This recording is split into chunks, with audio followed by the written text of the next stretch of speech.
As I like to say, kill me, bro. All right. Good evening, everyone. Good evening. Oh, I see that. Got Is a it little, okay to have brands visible? little- It's not my sponsor. I'm not actually a sponsor. I don't endorse this drink. You just got a big box of that stuff like a couple weeks ago. Oh, And you ordered it a month ago, Did you see right? that on my Twitter? Mm-hmm. I ordered it. I ordered a bunch of Coke Zero on the internet months ago on Amazon, because here in New York, it's just there's no cases. There's no cases of cans anywhere. So I ordered a case on Amazon at a premium price because I was very thirsty at the time. And it took over a month to arrive, and it was just a box of Lucy's. It was just the box was just 35 loose. Get them from anywhere that they could. It was 23 loose cans and then one 12-pack. And it's shipped from an Amazon seller called The Beverage Company. And they were just floating. They were suspended in a bunch of these air pillows. Oh, jeez. You know, like those air pillow packs. So they were suspended in there. So this is one of my prize Cokes. I'm drinking it now. That's like one of the shortages that are happening because of the corona. Yeah, there's just product shortages go here on this earth right now, I guess. And Well, a we couple can't of weeks really ago. complain. yeah. Well, Yeah. while A couple of weeks ago, we were talking about we were how playing apparently Chex. We were playing Chex Quest when we found this. Yeah, we're out. playing Chex Quest. Apparently, there's this like huge due. shortage of grape nut cereal, and they're selling. Oh, I've for, heard about this. Yeah. Like $25 a box on eBay. And like the eBay Grape listings nuts. are like in hand, fast ship. Yeah. Grape nuts, huh? Grape nuts. You know what I mean, like grape nuts for? I like mixing grape nuts with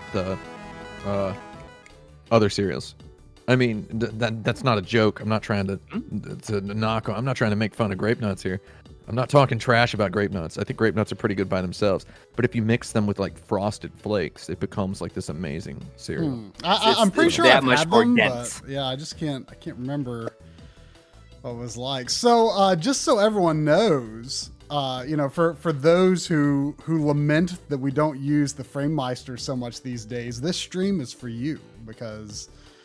You frame meister in this? Yeah, this is PlayStation 2 480i. It doesn't get much better than the FrameMeister for 480i games. So I was when I brought up this character select screen, I was flipping back and forth, and Sandy was going nuts. She absolutely loves like horizontal movement on the TV, but she's like asleep right now. But like it's like it goes one way and she runs in that direction, it goes the other way and she runs in the other direction, and her favorite video game is the Wii system menu. Man, she just woke up. Yeah. Wait, so are you going to choose cheerful girl or energetic boy? I don't know. They're really putting a gun to your head with that question, aren't they? I mean, like with this guy, like he's winning me over with lunch as his favorite subject, but also losing me with gym. So Gym and lunch. Like English and music. I think you got to go with Yumi. You got to go with Yumi. Yeah. You got to. I think I am inclined because on the Backloggery stream tomorrow night, there's a good chance I'll continue this game, and I know that there is an Ape Escape super fan that will be definitely be present, and I'm pretty sure she'll kill me if I'm not playing as her. So I don't know if you can change it play as later, Yumi. but. I saw John was I didn't tune in too much to John's stream when y'all were on, but I was busy that day. You didn't want spoilers. I didn't want spoilers either. I didn't want spoilers for Wild Arms 5 either. Cause look at her backpack. That backpack is great. She's got like a little rabbit backpack. I'm gonna admit, when this game first came out, I'm gonna confess, I just chose the boy. I played as the boy. When I have this rule. This is my rule in video games. I'm gonna tell everybody the truth here. When offered a choice between playing as a girl or a boy, 100% of the time I choose to play as the girl. When offered a choice, 100%. And it's always been this, except for this game. For some reason, when I first played this game, I chose the boy. Was it a conscious I don't know decision why. I don't even know why. Maybe because you were forced to be a boy in the first one, which is the one I had the strongest memories of. I mean, usually for me, like if it's a character that is like if you're like creating a character and it's like supposed to represent you in some way, usually I go for the boy. But like if it's just like, you know, this character like has a predefined personality, then, you know, one or the other, I don't really care. But like one time that I definitely did play as the girl when like, you know, it was kind of that choice was Pokemon, the Game Boy Advance Generation 3, like the weirdo hat that the boy wears in that game. I cannot stand that. It's a dumb looking hat. Yeah, it's not a good hat. Like it looks like it's his hair, but it's his hat.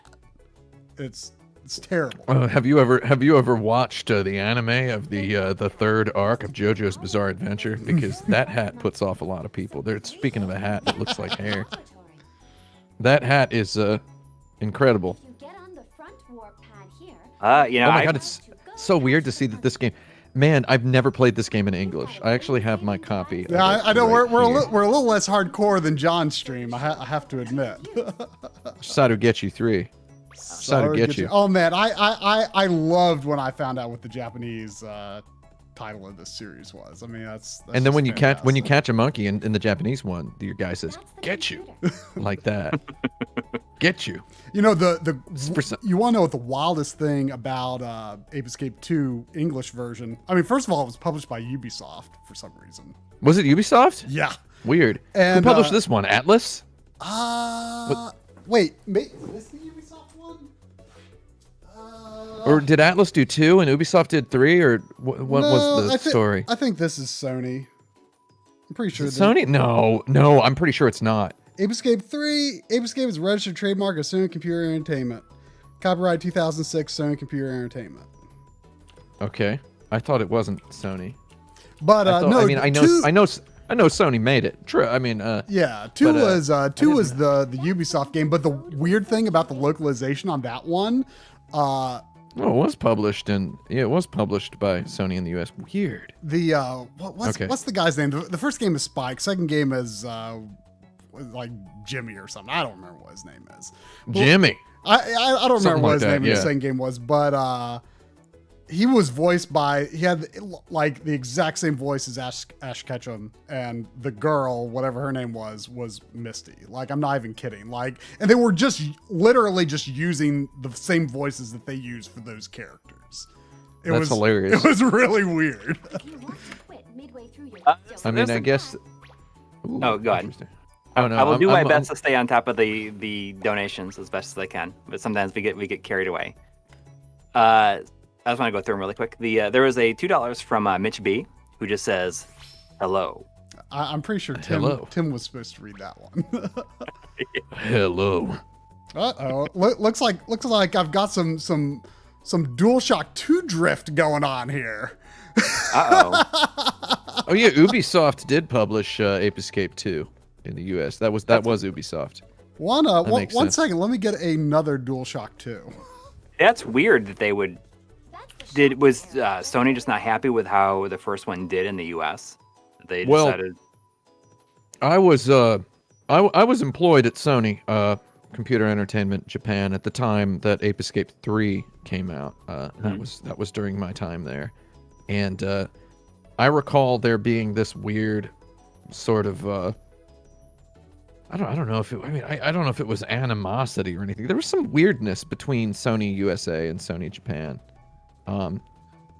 where it's almost like they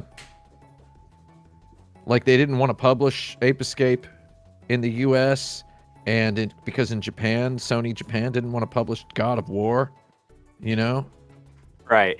Capcom published God of War in Japan. Did you know that? I had no idea. That's so weird that it's like Capcom.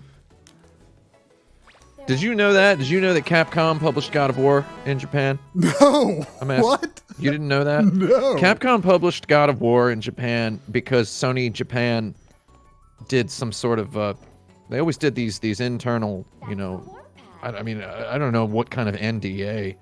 I didn't sign any NDAs when I left there. which is interesting. Though I know that they would do these long. It wasn't just one meeting where somebody banged a gavel at the end and said, "Yes, we'll launch that game here." Though God of War just went through Sony Japan's internal gauntlet and did not emerge unscathed. They decided not to publish it and instead pawned it off to Capcom to publish. And it's just my headcanon is that in retaliation, Sony Computer Entertainment America was like, "Oh, well, we're not going to publish some of y'all's games over here," and that's why. And I mean, I know Ape Escape 2 came out before God of War, so this kind of is not the right theory. Or maybe it was the other way around. It's a Sony USA didn't want to publish Ape Escape 2, so then Sony Japan was like, "Well, we're not publishing God of War." Does that make sense? Yeah. This is all speculation. It's just like a back and forth, like trying to where it's like recap each other essentially. So it's like Ubisoft ended up publishing Ape Escape 2 because, I mean, canonically, Sony of America just thought they just didn't want to bother anymore with Ape Escape. They thought that it was not the brand, that image they were cultivating, because they were the console that had Metal Gear Solid 2 on it, right? You know, they were like that console, so they were leaning into that. And they let some other jerks let those idiots who make Rayman handle Ape Escape, I guess is what they were thinking. Well, you know, I mean, it's right. It's really pretty appropriate timing that we're doing this, actually, because I mean, all this garbage I'm hearing about Japan studio being shut down, like that's super depressing. Because what a disaster, huh? I mean, it's good to hear that Asobi team is you know, going to be continuing on, and you know, I almost wonder if they would be, though, if like everyone didn't freaking love Astro's Playroom. You know, everyone was able to play that for free if they managed to get a PS5, and everyone loved it. But yeah, I mean, it's depressing because I feel like Japan studio, like outside of Nintendo, like EAD, like they produce some of the most like danged charming games out there, and I feel like they really did not get the credit that they deserve for being as like near Nintendo as they were in that regard, you know? Yeah. I mean, this game right here, I believe, represents just a I mean, if I may be so bold, I believe this is like the apex of Sony's internal development power. In terms of like approaching Nintendo, it's like, look how good this game is. Look how good this game looks. Oh, yeah. It looks incredible. Like technically, I mean, I love throwing around the factoid that the art director of Mega Man Legends worked on this, the 3D art. You mentioned that in some Kotaku video, and I can't remember which one it was, but yeah. It's I mean, one thing I like doing, and I wish more people liked doing this. If I can convert one member of the youth from looking at TikTok or Twitter to looking at Moby games instead, my work is done. Though it's like I love going over to Moby games. That's sort of a colloquialism, conversationalism exercise, and just clicking on credits. You ever do this? Let's do this for this game. Let's do it right now. I'm gonna see if I can find. Here's what I want to do. I want to be able to say that somebody who did graphics for this game worked on Breath of the Wild. I want to be able to say that. Okay. I want to be able to say that. And we're going to find out if someone did that. And again, this is just it's a conversationalism exercise that you basically go to, you know, I had this theory a long time ago. It's like, what if did somebody who worked on Breath of Fire 5 Dragon Quarter work on Dead Rising? Turns out, yeah, a bunch of people. You find this out by clicking on credits in Moby games. You bring it up in conversation, and eventually you get cited in Wikipedia for this. It's very strange. So I already know of Mega Man Legends overlap with Ape Escape 3. We already know that. I'm going to try to find if somebody worked on Breath of the Wild after working on this game, because I believe it. And the reason this is my gut feeling is because this is such a Nintendo level of polish. Mm-hmm. You had Sega composers who worked on Panzer Dragoon doing music for Super Mario Odyssey. Again, you find that out by Moby Games clinking, right?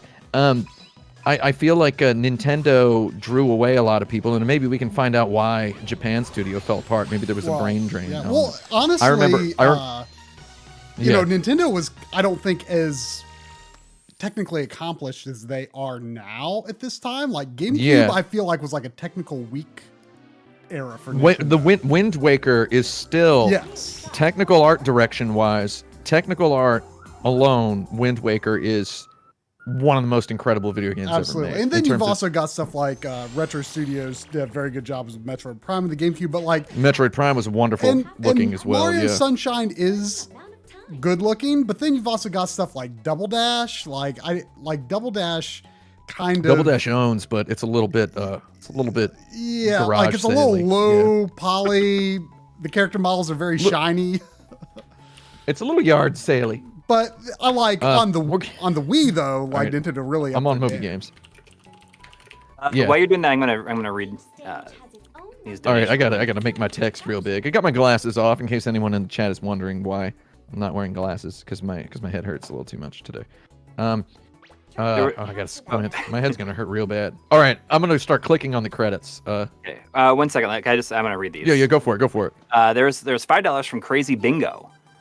Thank you. Crazy. Says my There you favorite go. YouTubers all in one stream. Is this heaven? Thank you. No, but it there- might be soon. If you know what I mean. I'm talking about dying live on stream. I'm not gonna die tonight. I don't think so. I hope not. Especially now I'm that gonna you've said this, and now then if it foreshadows. We're gonna try. We're gonna try not to. Try not to. There's $2 from Michael V saying, "Hi Tim, you think we'll ever see UFO day in the life?" I don't know. I don't know if those guys have the rights to that. I honestly don't. I know that it was a bit of an ordeal for them to get Moon. I don't know how qualified / allowed I am to say anything about that, though. That's all I know.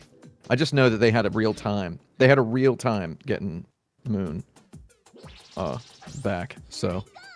And there was $5 from Amante Douglas saying, "Ade lives, Ade dies, Ade lives again, Ade forever." Oh, yeah. Action button. That's true. Very good. He's from the Goblin Bunker, I believe. We'll give okay. him one of these. There you go. There's one for you. My neck hurts. I love this Unity default texture error looking pink going on in here. That's one for the game developers in the audience. That's what the Unity default texture looks like. I mean, look at that. First of all, look at this 3D model for that DualShock. That's beautiful. Yeah. It's just a wonderful. God, this That was game what- looks great. I was one of wonder my if the favorite person that things made about, that worked on Astrobot. Astrobot. Yeah, it's Yeah, one of my favorite things about Astrobot is like the 3D, like the different Sony, like systems and accessories and everything and peripherals. Like I just like messing around with that stuff, and you can zoom in a little bit, make them do things. I need to play that. I have it downloaded. Anyway, I'm gonna start clicking on artists. We're gonna start clicking on artists here, and we're gonna just read the. I'm gonna start at the bottom of the list. So this is something I want. If anyone out there needs a hobby and they need to stop looking at Twitter or TikTok or whatever, one thing you could do for me that would be really helpful is go on Moby Games and just start reading the credits of video games. And if you find a game that doesn't have credits listed, go on YouTube. Try to find a long play of it that includes the credits and just transcribe the credits for me. So anybody who wants That's a to good do idea. that. That's a good idea. Yeah, anybody who wants to do that, set yourself up some sort of tip jar on the internet. Let me know what you're doing. I'll give you some money. We'll see. We'll see. That's something I would just anybody who can just start. Moby Games is a wonderful resource for stuff like that. They got box art, screenshots, stuff that people like me rely on when I'm making a YouTube video, for example. I use a lot of Moby Games stuff, and clicking on credits is fun. So, Ape Escape 3 does not seem to have complete credits, though. It's got a lot. It has a lot of credits here. So, I have clicked on the artist at the very bottom, and I see the two games she is credited in are Ape Escape 3, Final Fantasy Crystal Chronicles: The Crystal Bearers. Okay, so that's two games. Not off to the best possible start. I wish that was a good game, but oof. Next artist up is credited on two games. She is credited on Tales of Symphonia and Ape Escape 3. Okay. I could see Tales of Symphonia. She did battle graphic design for Tales of Symphonia. So yeah, that's okay. We're gonna keep going. Third guy. Here we go. Ape Escape 3. PlayStation Move Ape Escape. Gravity Rush Remastered. Knack. And Knack 2. Okay, so we've got Knack. I really wish I would have. I had this in my mind that a bunch of these people worked on Knack. So now I feel like it's not as prophetic to say that. We're both kind of big fans of Knack. We like its simplicity. I like Knack. We like how ballsy it was to launch the PS4 with that game. A game that is, feels like a PS1 game. I know. Essentially. Like it feels like a game that came out in, 1997, except, it's got this graphics technology that couldn't have been done back then. But my favorite thing about that game is there are literally no actions on the shoulder buttons. Who does that in 2013? Do they use the triggers? No, I don't think they do anything with the. I'm pretty sure. Two-button game, isn't it? Like jump and attack, I'm gonna tell you right? what. I don't like the shoulder buttons, though. I love the triggers. Yeah. Does that make me a weirdo? I don't like bumpers. I like triggers. I'm on the next one, so I'm gonna read some more credits. Ready? This next artist, Mari Hamada, she worked on Ape Escape 3, Wild Arms 5, yes, Let's Tap, Dragon Ball: Revenge of King Piccolo, We Play Motion. Oh, so we've got our first Nintendo brain drain. Someone defected to Nintendo. It's our first Nintendo defector. Though technically she worked for Prope and whoever made Dragon Ball.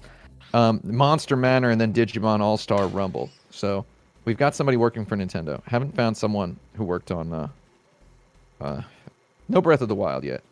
The Tomorrow Children, Ape Escape 3, Freedom Wars, International Superstar Soccer. Okay, nothing really exciting. I'm going to keep clicking. This is very fun. I'm going to find somebody. Yeah, but I mean, it's just cool seeing certain names or certain games show up. And Final Fantasy X, Ape Escape 3, Dead or Alive 4. We got a Final Fantasy. Okay, that's good. I'm having a very good time with this. This is my favorite hobby. Is just knowing, some people who worked on blank worked on that. This is how you become able to say stuff like that. It's not supernatural. I don't know this stuff for no reason. People always ask how I know this stuff.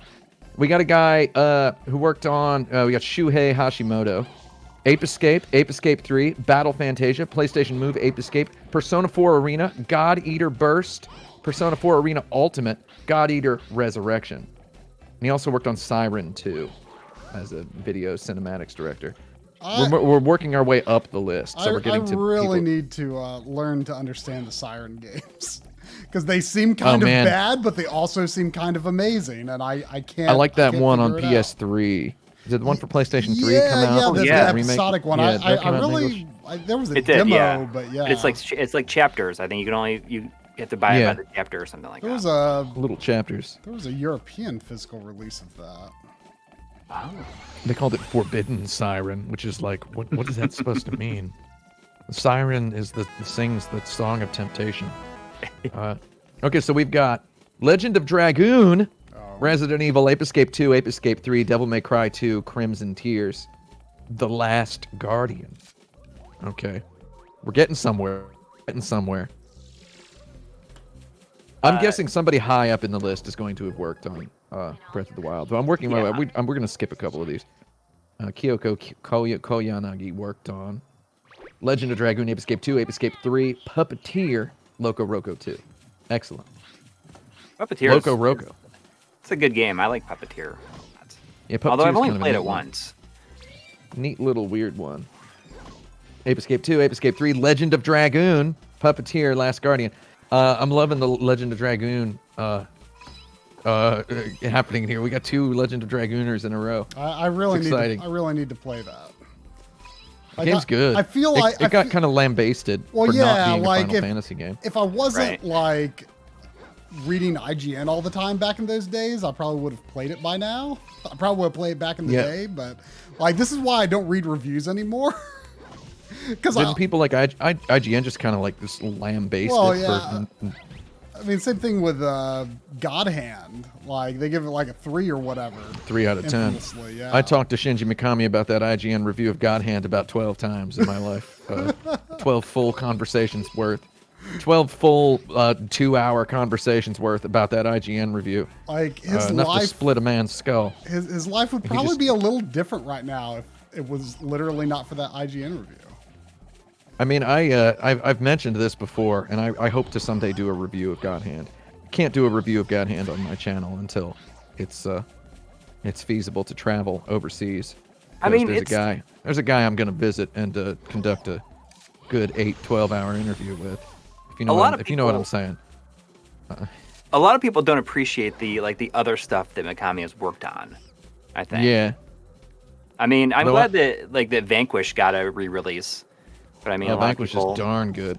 Yeah. Vanquish got a re-release with art by my buddy Dan DeSalt, who designed a T-shirt for us at Action Button. If you go to actionbutton.com/shop, you can see a T-shirt designed by Dan DeSalt, who did the remastered art for Bayonetta and Vanquish. Really? So just letting everybody know that. The beautiful piece of art he did for that game, and a beautiful piece of art he did for our T-shirt. I wonder if he's working on another T-shirt for us over here. Speaking of T-shirts, there's a $5 super chat from Jonathan Hinson who said, "Hey Tim, my 12-year-old son and I are kind of obsessed with your vintage racing and NBA T-shirts. Ooh, glad they have you on tonight. Have you on tonight's stream, brother." I would advise you to keep a lookout for the next Action Button T-shirt that might be coming someday, somewhat soon. Sounds like we're on the same page. I'm looking at another credit. We found another person who worked on Knack 2, Loco Roco 2, Ape Escape, and Gravity Rush, and Ape Escape 2 and Ape Escape 3 as an artist. So we're getting closer to the top of the list. The top of the list is where I think we're going to find. Well, those people stuck around at Japan Studio, it seems. Yeah. These people we got somebody else who worked on Puppeteer. Only one Nintendo defector so far. Knack 2, Loco Roco, Knack, Gravity Rush, Ape Escape 1, 2, 3. Okay, there's a couple of people who worked on all of those. I know somebody involved with Breath of the Wild has to have been involved with this game. I mean, I just want to be able to, because I think technical art-wise, what they're doing in this game is it's got to be similar to the spirit. Well, here's the guy with a huge credits list here. This is great. Legend of Illusion, starring Mickey Mouse, was a pixel artist. Darius Gaiden, Aquajack, Battle Shark, Kadash, Master of Weapons, Sagaya, Operation Thunderbolt, Rain, Hot Shots, Golf, G Darius. For a while, then. Elevator Action 2, dude. Oh man. Also known as Elevator Action Returns. Fighters Impact. Okay, so this person is quite storied as an artist. Yeah. Yeah. As an animator and artist. Okay, so we're getting toward the top of the list. These are the senior people who are credited higher up. Ape Escape, Ape Escape 2, Ape Escape 3, Knack, and Knack 2 are this person's only credits. Incredible. Ape Escape, Ape Escape 2, Ape Escape 3, Knack, and Knack 2. What a career. I mean, I'd be proud of that. I'm not even kidding. What else do we got? Okay, so Rhythm Thief and the Emperor's Treasure, Xenoblade Chronicles, Xenoblade Chronicles. Now they helped on Monolith didn't they help on Breath of the Wild? We're getting warm. Yeah, I'll take it. We're getting warm. I'll take it. Super Smash Bros. Brawl. Oh, that's the one everybody hates. Yeah, it's the Wii one. That's the one that sucks. That's the one. It's the one with the tripping in it. Yeah, introduce the tripping. Whoa, here we go. Takashi Okui. Final Fantasy VII, Xenogears, Ape Escape 2, Ape Escape 3, Xenoblade Chronicles X, and The Legend of Zelda Breath of the Wild. There you go. Production artist. You did it. There you go. You did. You knew it. You knew it would be there. And senior staff on this game worked on Legend of Zelda Breath of the Wild. There you go. So there's something you can say. That's like such a Final random. Fantasy 7 and Xenogears also.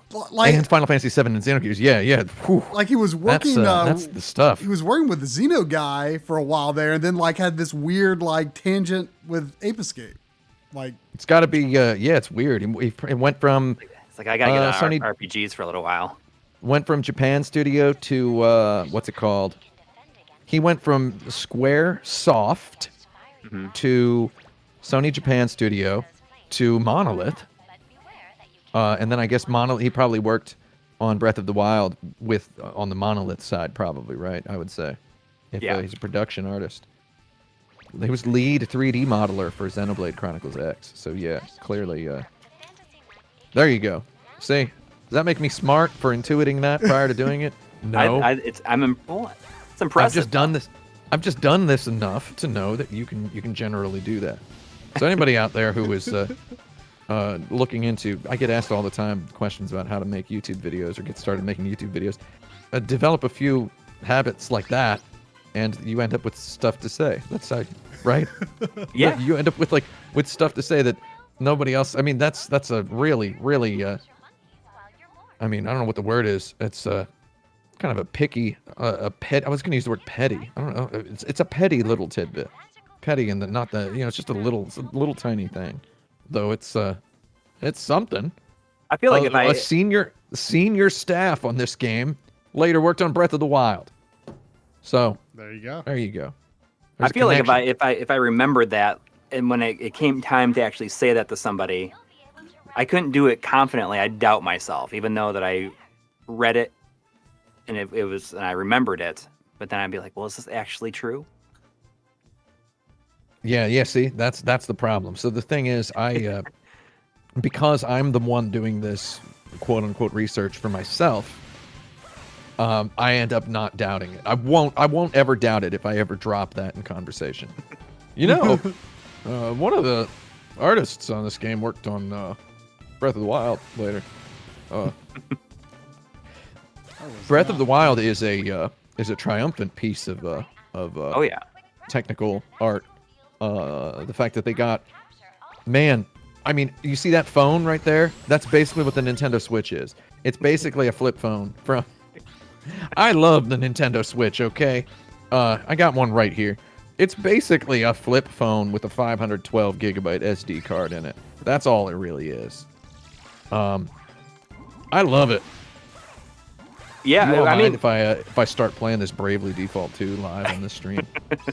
I made a long Twitter thread about how I was never going to put it on my TV. I was only going to play it in the bathroom. I need to hear the music though. I can't do it. I would sit here and play it. We had the coolest experience with Breath of the Wild. It was like a couple of days after the Switch came out. We went to Los Angeles to shoot a documentary on Night Trap, and we were basically, when we weren't shooting the interview and stuff for the documentary, we were just like in our Airbnb like playing Zelda. But Nintendo did such a good job of like not letting any information get out there. So we were both playing the game like on our own systems, but we were having completely different experiences. We could tell each other like, oh, I found this thing at this place on the map, and it was just like sharing information back and forth, like it was like on the school playground or something like that when you're a kid. Yeah, I mean, it really. The only reason it happened was because we had this misguided notion that we would like come up with, we would like be able to shoot some other projects while we were in LA. We're like, well, we might never be back. Like, like we got close to doing. LA is definitely I might never be back here again sort of place. By its very architecture, the structure of the place, it defies you to believe with any degree of confidence that you will ever be back there. So like I know what you're talking about. We booked way too many days there. Yeah, we booked too many days. So like we were literally working out like one day while we were there. So yeah. So we had all the other time to play Breath of the Wild, and for some reason, that's what we did the entire time. At that exact same time, I was up there. I was up in Oakland, playing Breath of the Wild on my TV. It was wonderful. We had a chance to go there, and you were in Oakland. I mean, I was there for a while. Yeah, we went there and we like shot a bunch of stuff with Digital Eclipse. Other Ocean? Yeah. Other Ocean. Yep. Now I'm not really sure what the company is called. It is right. Other Ocean. It's the Digital Eclipse and Other Ocean still both exist. Digital Eclipse is like more of a brand label, I think. Yeah. They know what they're doing over there. They goddarn know what they're doing. We had this like a 6-month stint where we interviewed Frank Cifaldi for like 4 different projects. Yeah. I mean, I've got guys. I've got stuff from that Digital Eclipse shoot in the project I'm working on right now. Yeah, it's definitely been reutilized. I mean, the main reason we went there really was it was time to get some extra stuff to add to the M2 documentary. Right. Which, speaking of which, Coury linked me to the time code recently at the end of your Pac-Man video where you had your Naoki Hori like story about him randomly just like shouting at you at TGS. Yeah. Yeah, it was the weirdest thing. Guy liked my game. Man, that, you know, he was like the absolute coolest guy. Like I could totally see him doing that. Like when we were shooting the M2 documentary, we took a taxi there from our hotel, which was like 15 minutes away. Because we didn't want to take... oh, you were in like Makuhari? We were in Kashiwa. Oh, yeah, okay. Have you been to the M2 offices? They're in... No. Was it Abiko? Right. And right. I've been around Abiko. Yeah, so you know, he let us leave our gear there because we had like these huge Pelican cases and with our lights and light stands. We had 3 days to shoot that. Yeah, so 3 days to shoot with that. We left the stuff there, took the trains back in the evening, and then on the last day when we finished up shooting, we asked Takayuki Komabayashi, who went on to direct the Mega Drive Mini. But he was more like... Love that Mega Drive Mini. He was more like a planner and like social media guy, I think, kind of at the time. And he was our main contact because he spoke the best English. And we asked him, like, could you call like a cab or something for us to come back? And like, Hori just like offered to drive us to his hotel. And he had just got... that owns. He had just got back from TGS and he still like had his like luggage in his car. And so like we like went like he like walked home, got his car, like the staff came down and like got his luggage like out of the car and put the stuff in the car, and he drove us back there. Like that was just like the most like humbled I've ever been. Like at the end of the shoot, like he like the president of M2 freaking drove us back to our hotel. Like I'll never forget it. It was just what a cool guy. What a cool guy. Yeah. That was an experience.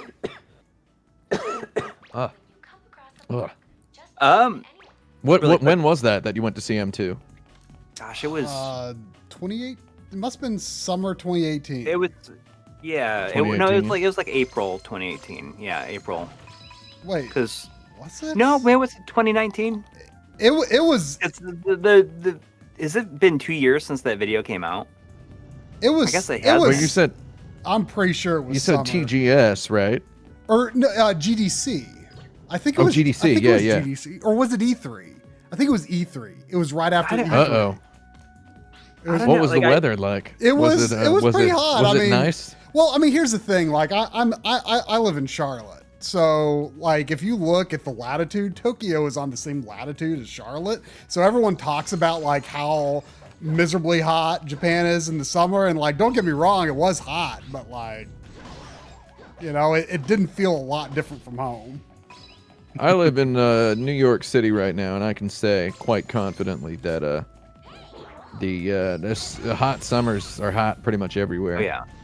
But the Tokyo summer, every once in a while, the Tokyo summer would get you.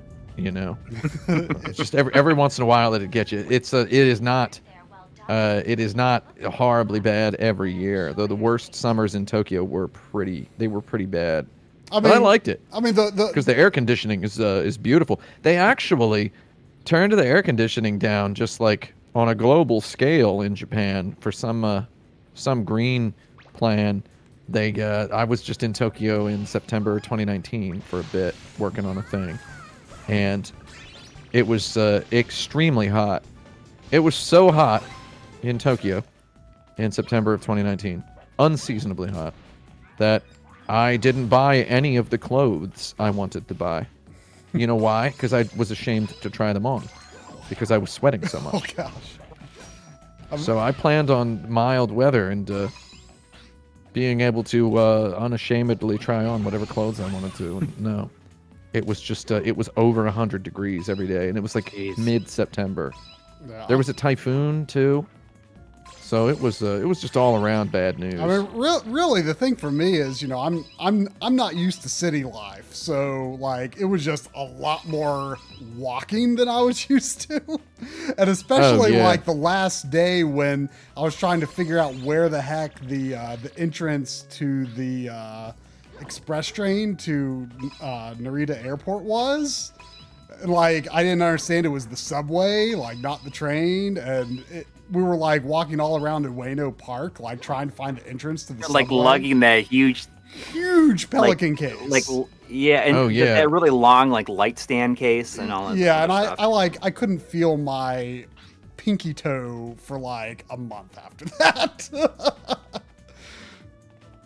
Ueno Park's got a bit of a spidery structure, kind of just it was connects in all sorts of places around the town. Well, I mean, the other thing I wasn't really used to from Japan was, how vertical everything is. So like, we had a mobile hotspot, so we were able to use Google Maps and everything. But like navigating on Google Maps, like, I mean, Coury lived in New York City, so he was a lot less confused. And we had our friend Jimmy Hoppa with us, who helped us navigate a lot. But just like figuring out like where things were like vertically. Is it right in front of me? Is it below me? Is it above me? Like, is this store I want to go to in Akihabara like only on floors 2 and 3 of this building? Like, I was not used to it at all. Like you have to like check out on floor 2 if you want to buy anything there before seeing what they got on floor 3. Yeah. I moved to Tokyo straight out of college. Well, not straight out of college. I graduated from college and then I traveled the world for a couple of months before moving to Tokyo. And my previous experience in a big city was, I felt like Chicago was like the biggest city I'd ever, I mean, I'd been to London at that point, but Chicago was like the most city-like place I'd ever been when I first moved to Tokyo. And I just loved it. I lived in Saitama when I first moved there. It just blew my mind going into a 15-story building that has like a used clothing store and a record store and a eyeglasses shop and a clothing store and a used video game store, just all in one skinny tower. That's just straight up. I mean, love that stuff. It was the same situation when we went out to eat, and it's like I was not expecting this whole restaurant, and the elevator doors just open up and it's like this huge restaurant. Yeah. Because I remember Jimmy wanted to take us to a yakitori place, and the one that he had like seen earlier was closed because it was like 9 o'clock at night. And so we just like wandered around town looking for another, and he's like, "Oh, hey, here's one." And it just like did not feel like there was going to be anything there at all. It's like a big building, and it's like you have like the like a sign just showing what's on each floor. Yeah, like it's just, if you go to like the Yodobashi camera in Akihabara, like the 8th floor, there's just like 25 restaurants all huddled around up there. Oh man, so weird. Yodobashi I love that stuff crazy. though. I love the aesthetic of everything also looking like drugstore clean. When you go in these department stores, everything looks like it looks like the pharmacy area of a CVS. It's just like the aesthetic, everything is just like perfectly clean, as though you're on like a future airplane, like a whereas, if basically any sort of a food court intended for, to impress mainstream people in the in New York or whatever, they do it up so it looks like some dingy Blade Runner like marketplace, with like fake LED neon all over. Whereas in Japan, the actual aesthetic of a food court in East Asia is just this beautiful. It looks like a drugstore. It's weird.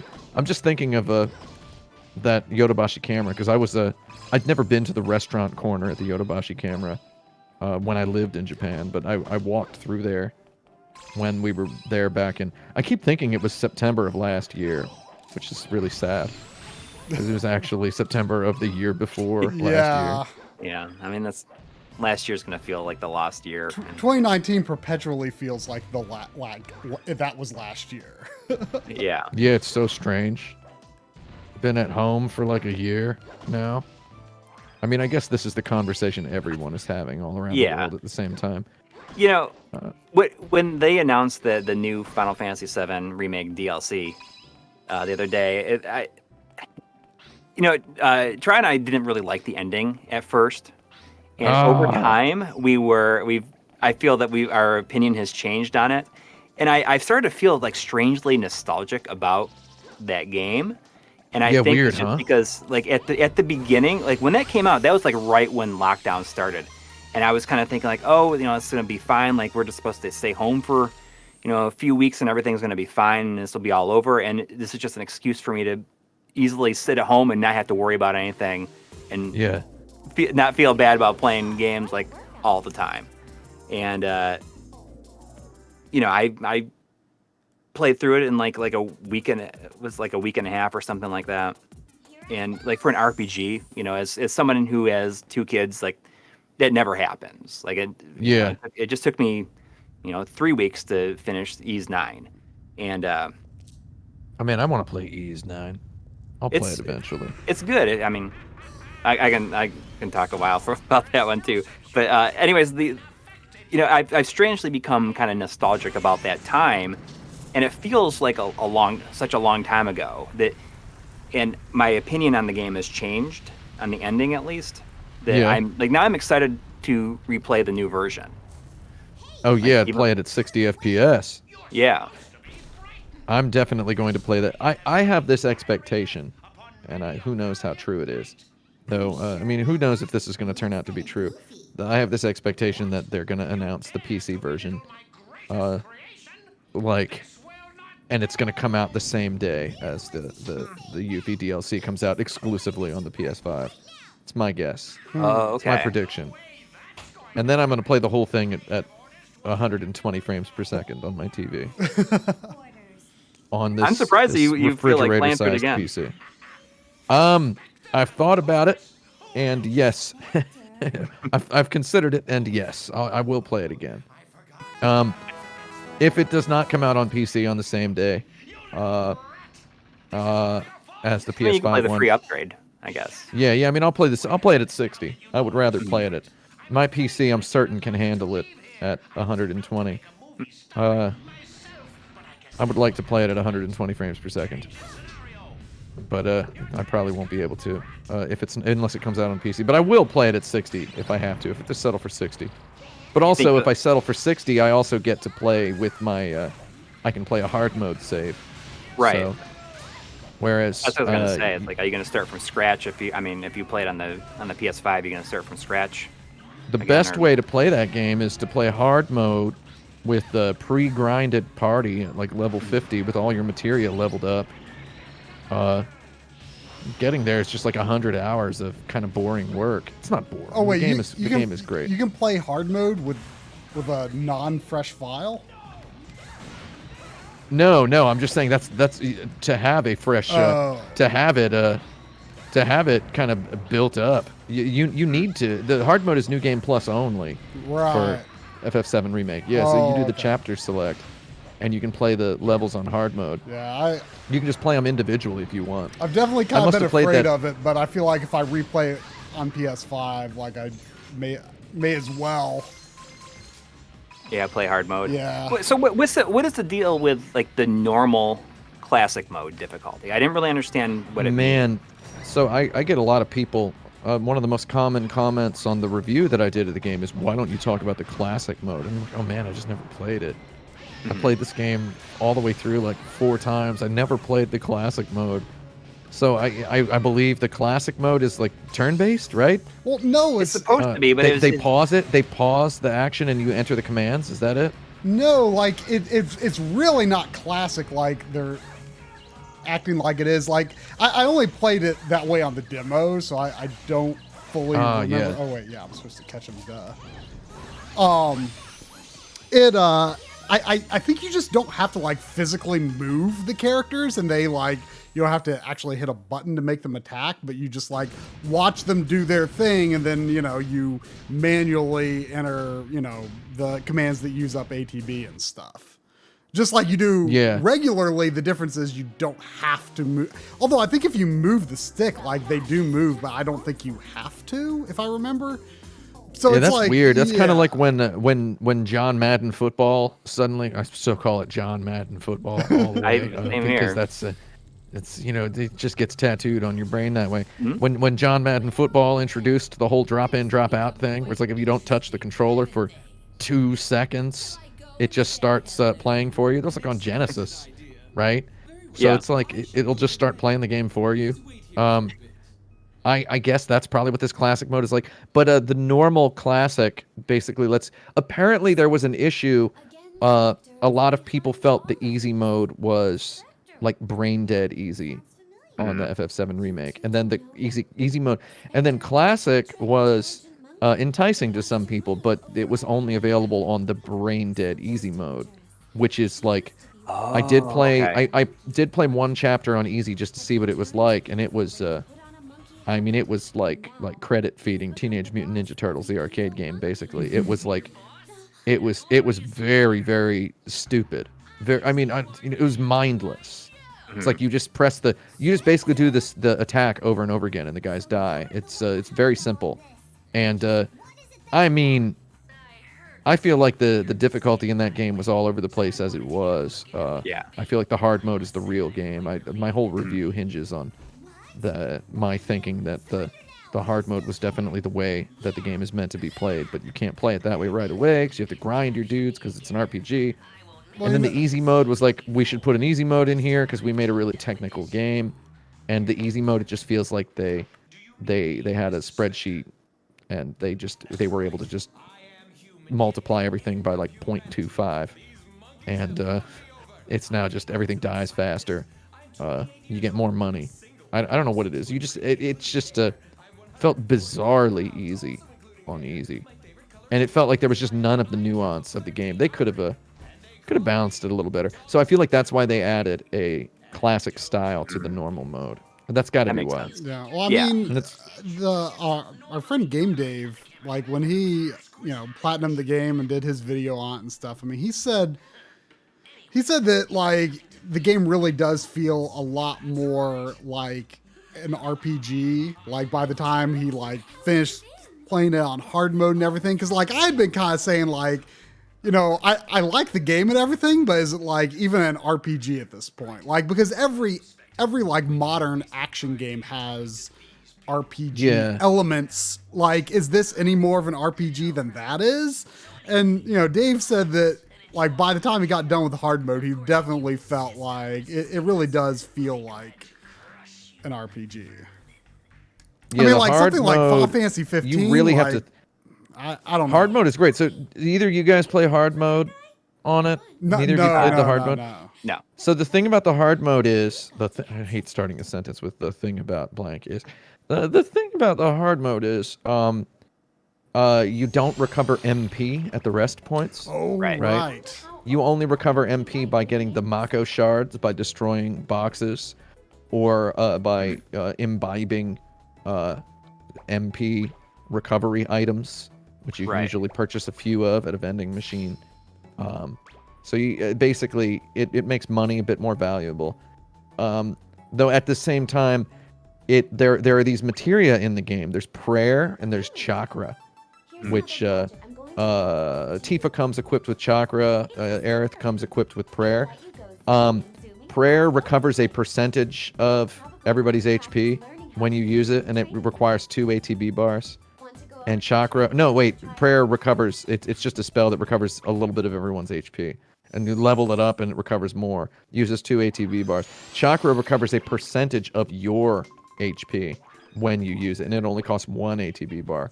So if you play through the game once, you'll end up with 2 chakras and 2 prayers in your inventory, and you play through the game a second time, you'll end up with more.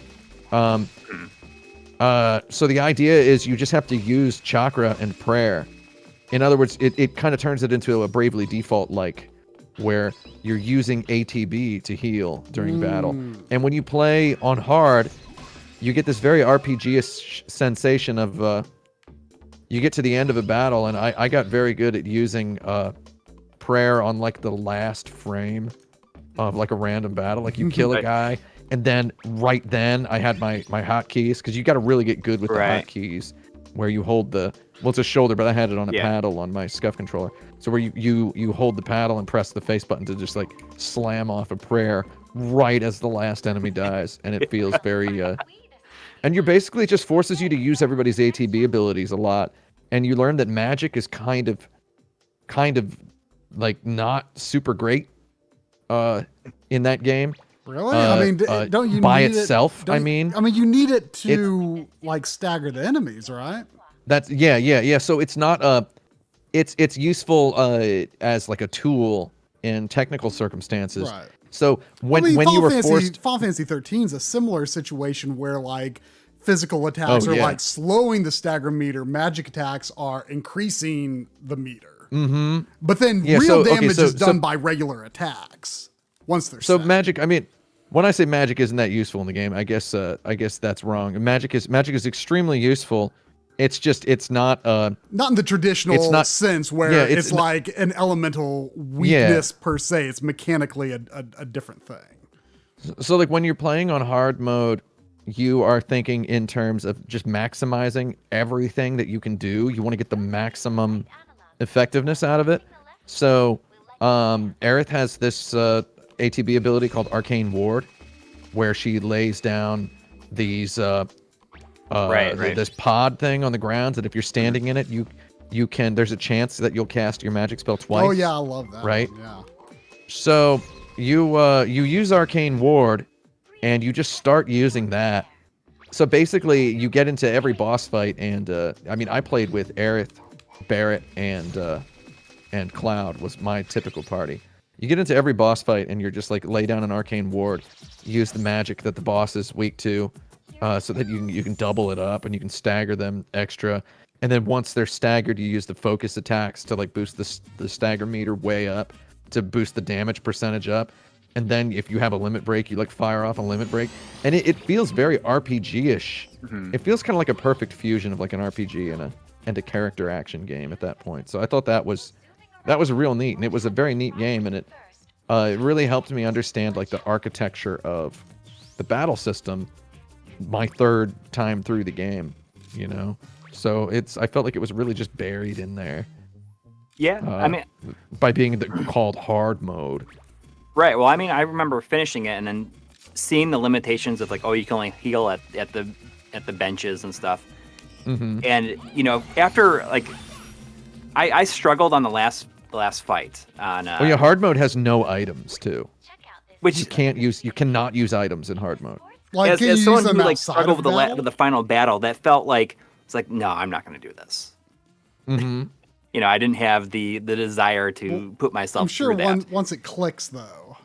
Yeah, exactly. Well, I think that's, you know, in the time that has transpired since then, and you know, people have figured out how to do certain things, and it's easier to find out, you know, like what's the best way to do this instead of, you know, figuring it out on your own, which is fine too. But I mean, at the time, it seemed almost insurmountable. Yeah, I think the game did a fairly bad idea of tutorializing a lot of stuff. No offense to it. I feel like a lot of the, I mean, they gloss over things a lot. Like the fact that focused attacks boost the stagger damage percentage got really glossed over. Like, why is that important? Got glossed over pretty hard. Mm-hmm. Took me a lot of experimentation to. I don't know. It felt like they could have explained it. They could have had like a battle tutorial that was really good instead of teaching you like a tiny factoid, like 10 battles in a row, and then kind of just leaving you to discover the rest. It's so interesting how, like, you know, everyone ended up loving, you know, everyone, you know, maybe not everyone, but, you know, in general, it seems like the battle system in 7 Remake is pretty loved. And, you know, all this like modern like stagger stuff and everything, like it started with Final Fantasy 13, and like, you know, we've talked about this with John a lot. Like, I kind of feel like Final Fantasy 13's reception would be a lot different today than it was back then, because it was like, oh, everything's got to be this like big open world game, and you know, if it's not like open world than like it's behind What's the even the times. point? And like I thought it was kind of a worthwhile experiment in like bringing the Japanese RPG like down to its like bare necessity elements, because like in most games, like most RPGs, like is really like walking up to every NPC and talking to them like out of obligation fun. Like you have to like, and then you have to talk to them again, see if they say something different, and then you have to talk to them another time if they say something different the second time to make sure they don't say something different a third time. And like Final Fantasy 13 was just like, maybe that isn't fun. Like I had no problem with there being no towns. Yeah. Yeah. I didn't mind there not being towns, but I mean, I was put off by it at first, and then toward the end of the game, I liked it a little bit more, and I wrote kind of a negative review of it. I want to say that the first thing I ever read of yours was like some write-up you did about on like Final Fantasy 13 launch day. Oh, yeah. Kotaku wanted me to write something about it. God, that was, 12 years ago? Lord. Long time ago. But, yeah, I wrote up a thing. But the more I think about that game now, like, the more I like it. I think that game's real good. I played through a bunch of it last year. I actually ended up playing a bunch of it for my remake review. When I did a review of remake, I ended up just playing a whole bunch of 13. That on that Xbox One X, they up-resed, they put in all the high-res textures, 1080p cutscenes, all of that stuff. Oh yeah. That's definitely how I'll replay it if I do someday. Because we both did platinums on it. Yep. Try and I did. I'm glad I got that like a month before my PS3 died, because I would have been mad if I lost that. Save, yeah. That was the first thing of Tim's that you read. I'd like to talk about the first video that of Tim's that I showed Try was you did a video, or not like an ad for Luftrausers. Oh yeah, I remember that. Yeah, it's really just your voice almost the entire time, just like very, very close to the microphone. Yeah. And it's still pretty funny. Like that stuff that you did, like, we watched, after I showed him that, we watched your Octodad one, and oh yeah, I remember that Octodad one. I made that Luftrausers one in 2 hours. It feels like you just sat down and you just like wrote a bunch of trash. Yeah, just like off the top of your head, and then recorded it. But it's really, really funny. The game's real good too. Yeah. I think I played it on stream a few weeks ago on the Vita version. I played it on the PS TV. Oh yeah, remember that Vita? I was like trying to get a Vita TV last year. Oh yeah. And then like last year, Lord.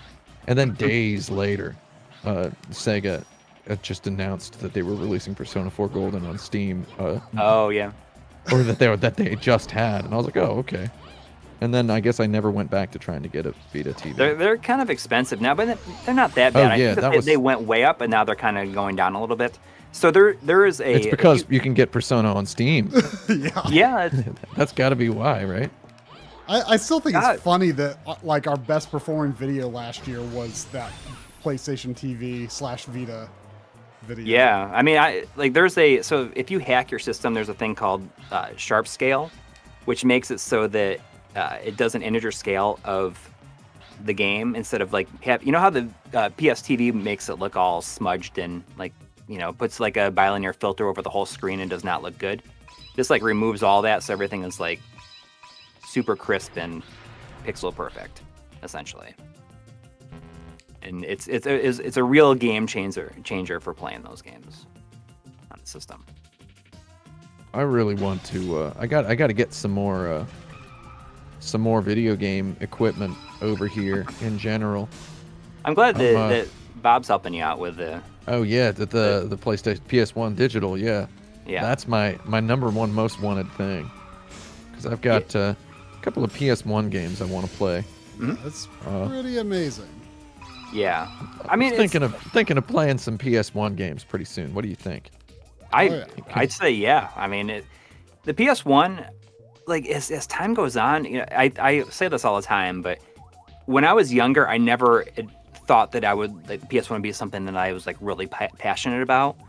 But now it's retro as heck, yeah. But I'm just like I'm really like nostalgic for the system, just in general, because it just there's something about all the games on it. It's kind of like this period, like the last like 2D focused period of like games that were in 240p and like look really good on a CRT, and it's just there's just something about it. Yeah, but I mean, what's interesting to me is like, since I was so much more like GameCube focused during like the PS2 era, like I think the PS2, like for me, has been such a more fun system in recent years than the GameCube.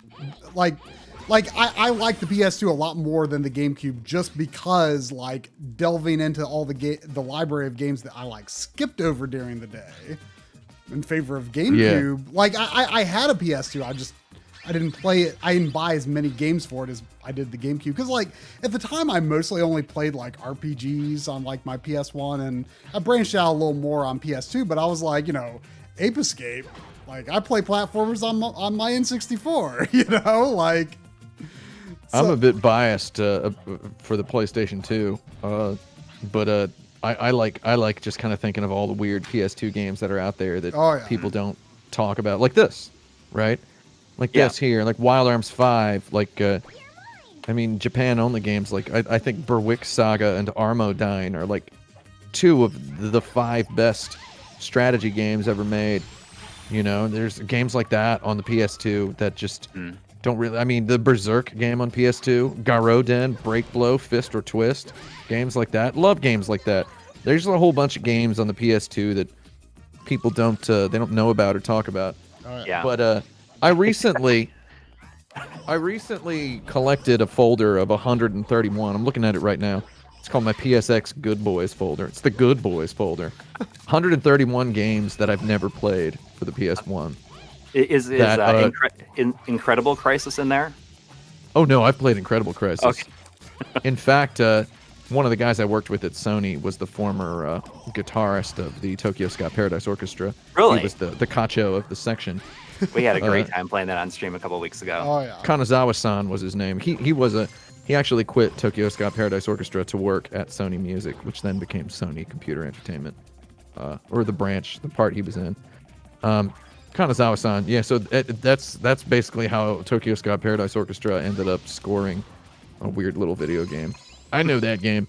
Though there are Japanese PS1 games that I have never played that I've always wanted to play. And I sat down a couple weeks ago and I just typed up a list of, off the top of my head, games that I was aware of that I'd never played. And then I went and I did a little bit of interneting, and I found a couple of games that, just based on graphical style alone, I was instantly interested in. And most of these games have like no fan translations or whatever. So I'm like, I wonder if that's like a sort of thing I could do. Just play those. Would people watch streams of that? Like, I don't know. There's just games that I feel like nobody's ever talked about. Well, okay, I have played a lot of these games. A lot of the games that I typed up when I decided to start typing up games, a lot of them were games that I'd purchased like at bookstores in Japan, and I'd like played around with. Or in all the years I worked at Sony, I often met people who would they would talk about games that they'd worked on back in the old PS1 days or whatnot. So I ended up learning about, having a lot of video games like Planet Laika. Do you know Planet Laika? Do you know this game? I can't really say. I'm not one to drop names of things unless I can simultaneously be showing video footage of it.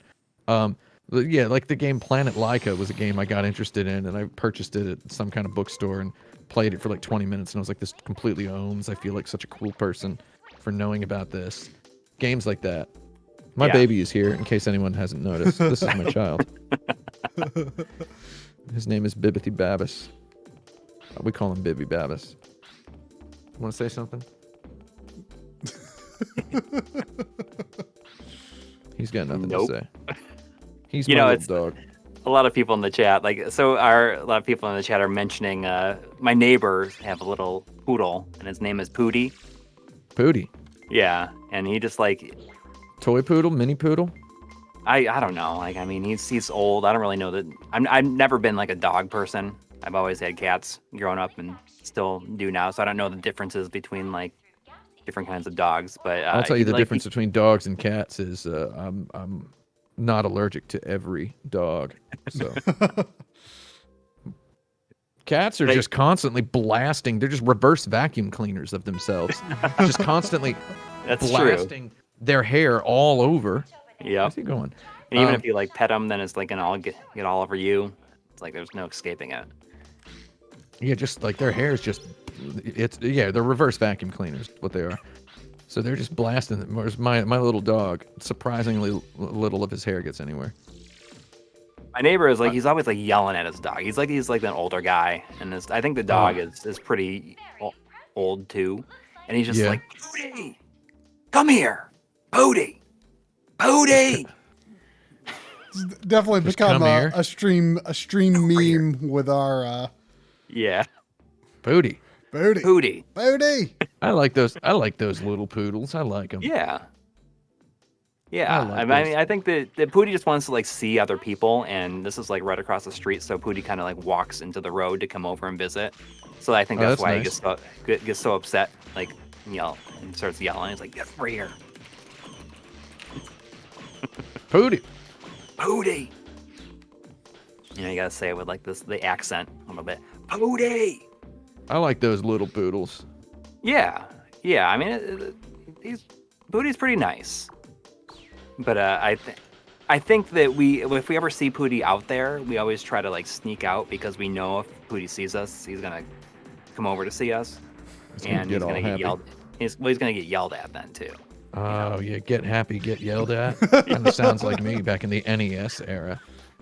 I'm talking about my mom and yelling about my game tapes being on the floor. Oh, get those game tapes off the floor. That's my mom actually never yelled that. I'm stealing my friend Brent Porter's favorite joke. I remember game tape. Get your god darn game tapes off the god darn basement floor. My neighbor's my neighbor's dad was literally confused how when you put a Nintendo game inside the system, it started from the beginning every time, but you didn't rewind it when you turned it off. Oh my god. I'm way behind on some donations, so I'm gonna go ahead and read through these. I apologize, everybody. There was a $7.99 Australian from someone named it says insert credit with a question mark. Oh yeah, I know that place. And there's also a donation from John Munger for $4.99 saying, Tim, sad to see you leave insert credit. Did that just happen? I had no idea. Oh yeah. I have recently decided to cut down on a couple of my activities so that I have time to what do you call it? Do stuff. Work more.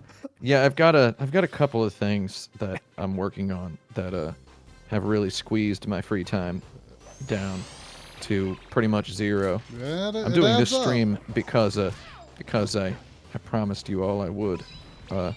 Though in the future I will be turning down a couple more things than usual. I think can totally understand that. I mean, yeah, I was on that podcast for every single episode they ever did, and then I guess I decided to got to cut down on a couple of things for a while at least.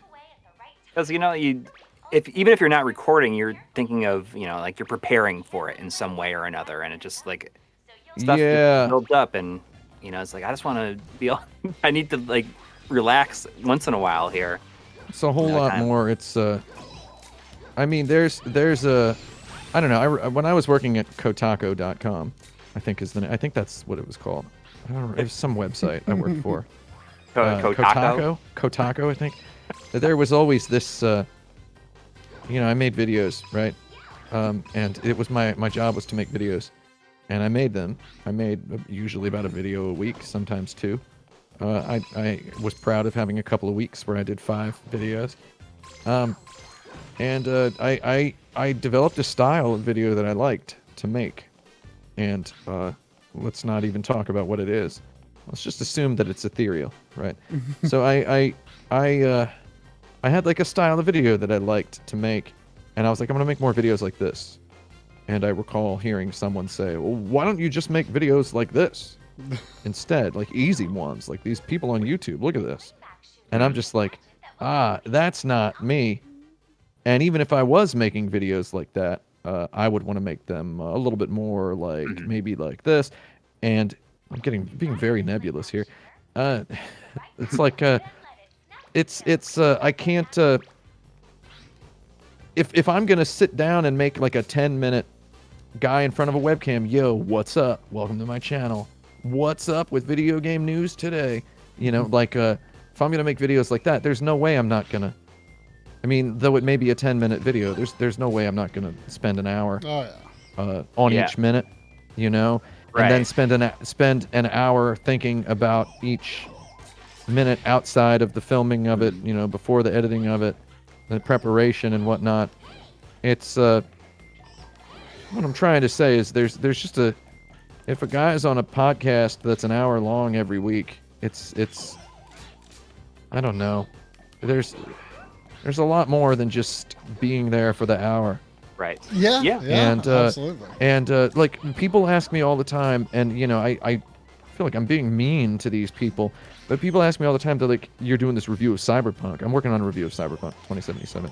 My inbox is crammed with people being like, why aren't you streaming it, dude? You should just be streaming it.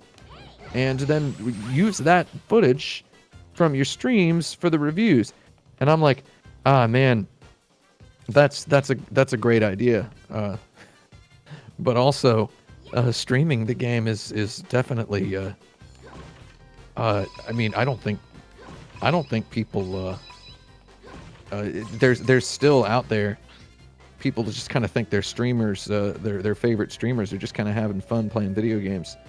Right. And it's like, man, it's pretty hard. Yeah, I mean, there are harder jobs out there, obviously. It's Right. not brain surgery or whatnot. I mean, You for don't have a us, person's like, life in your hands, but it is really exhausting in a way that is so much different from just playing. So I played through Cyberpunk. I spent 244 hours playing through the game multiple different ways on different systems and hardwares, and I'm glad I didn't stream any of that because 244 hours of it. Yeah.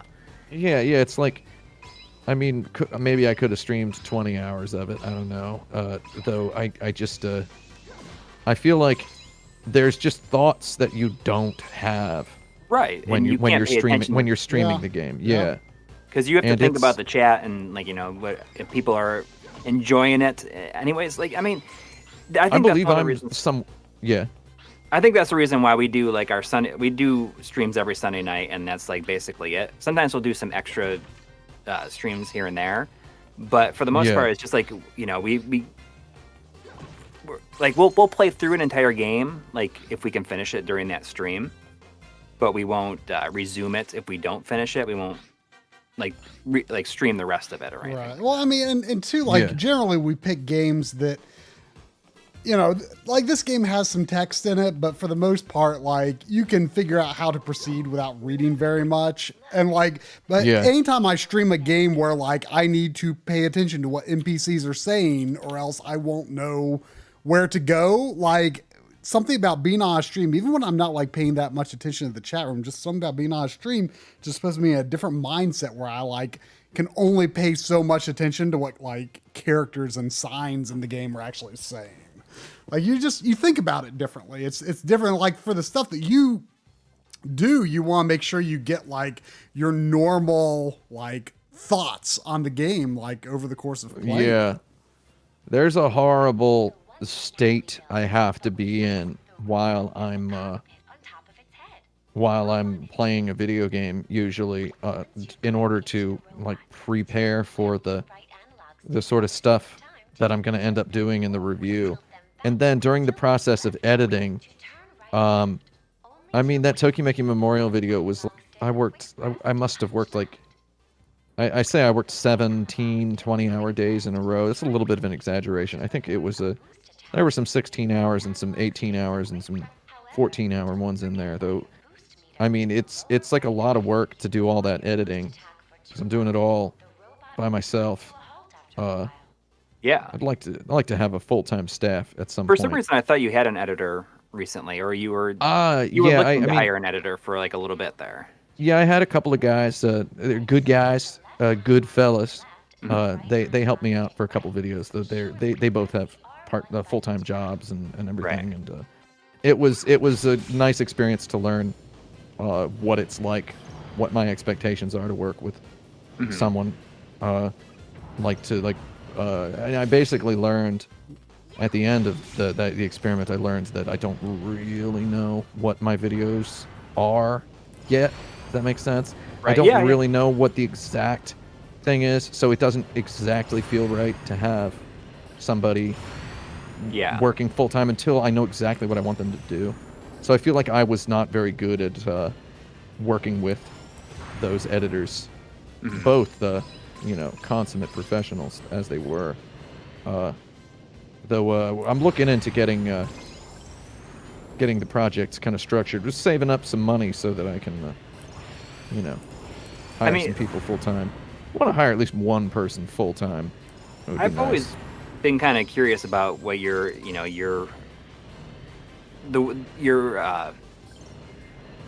like how you write everything. Like, do you ever like change anything like after the fact? Because if you shoot all of your on-camera stuff, and I assume you record your entire script on camera.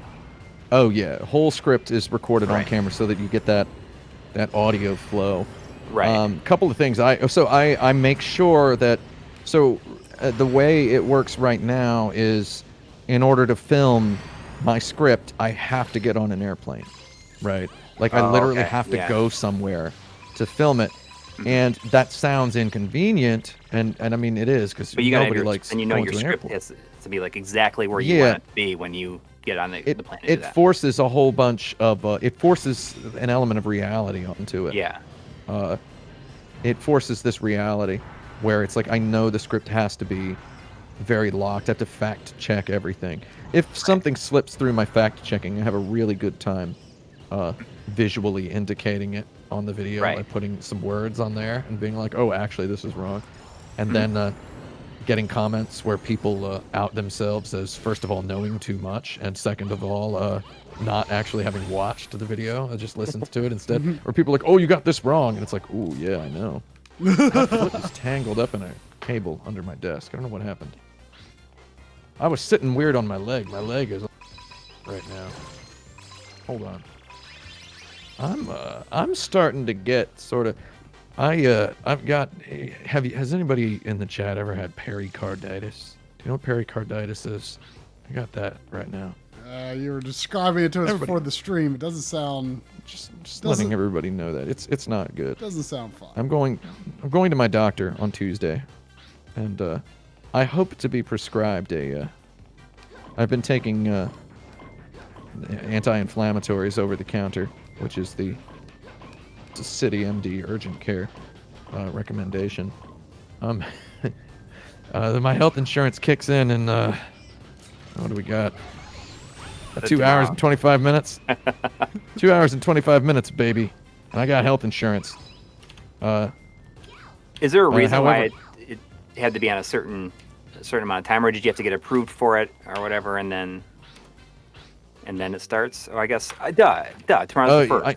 I forgot that it's February 28th. It starts up on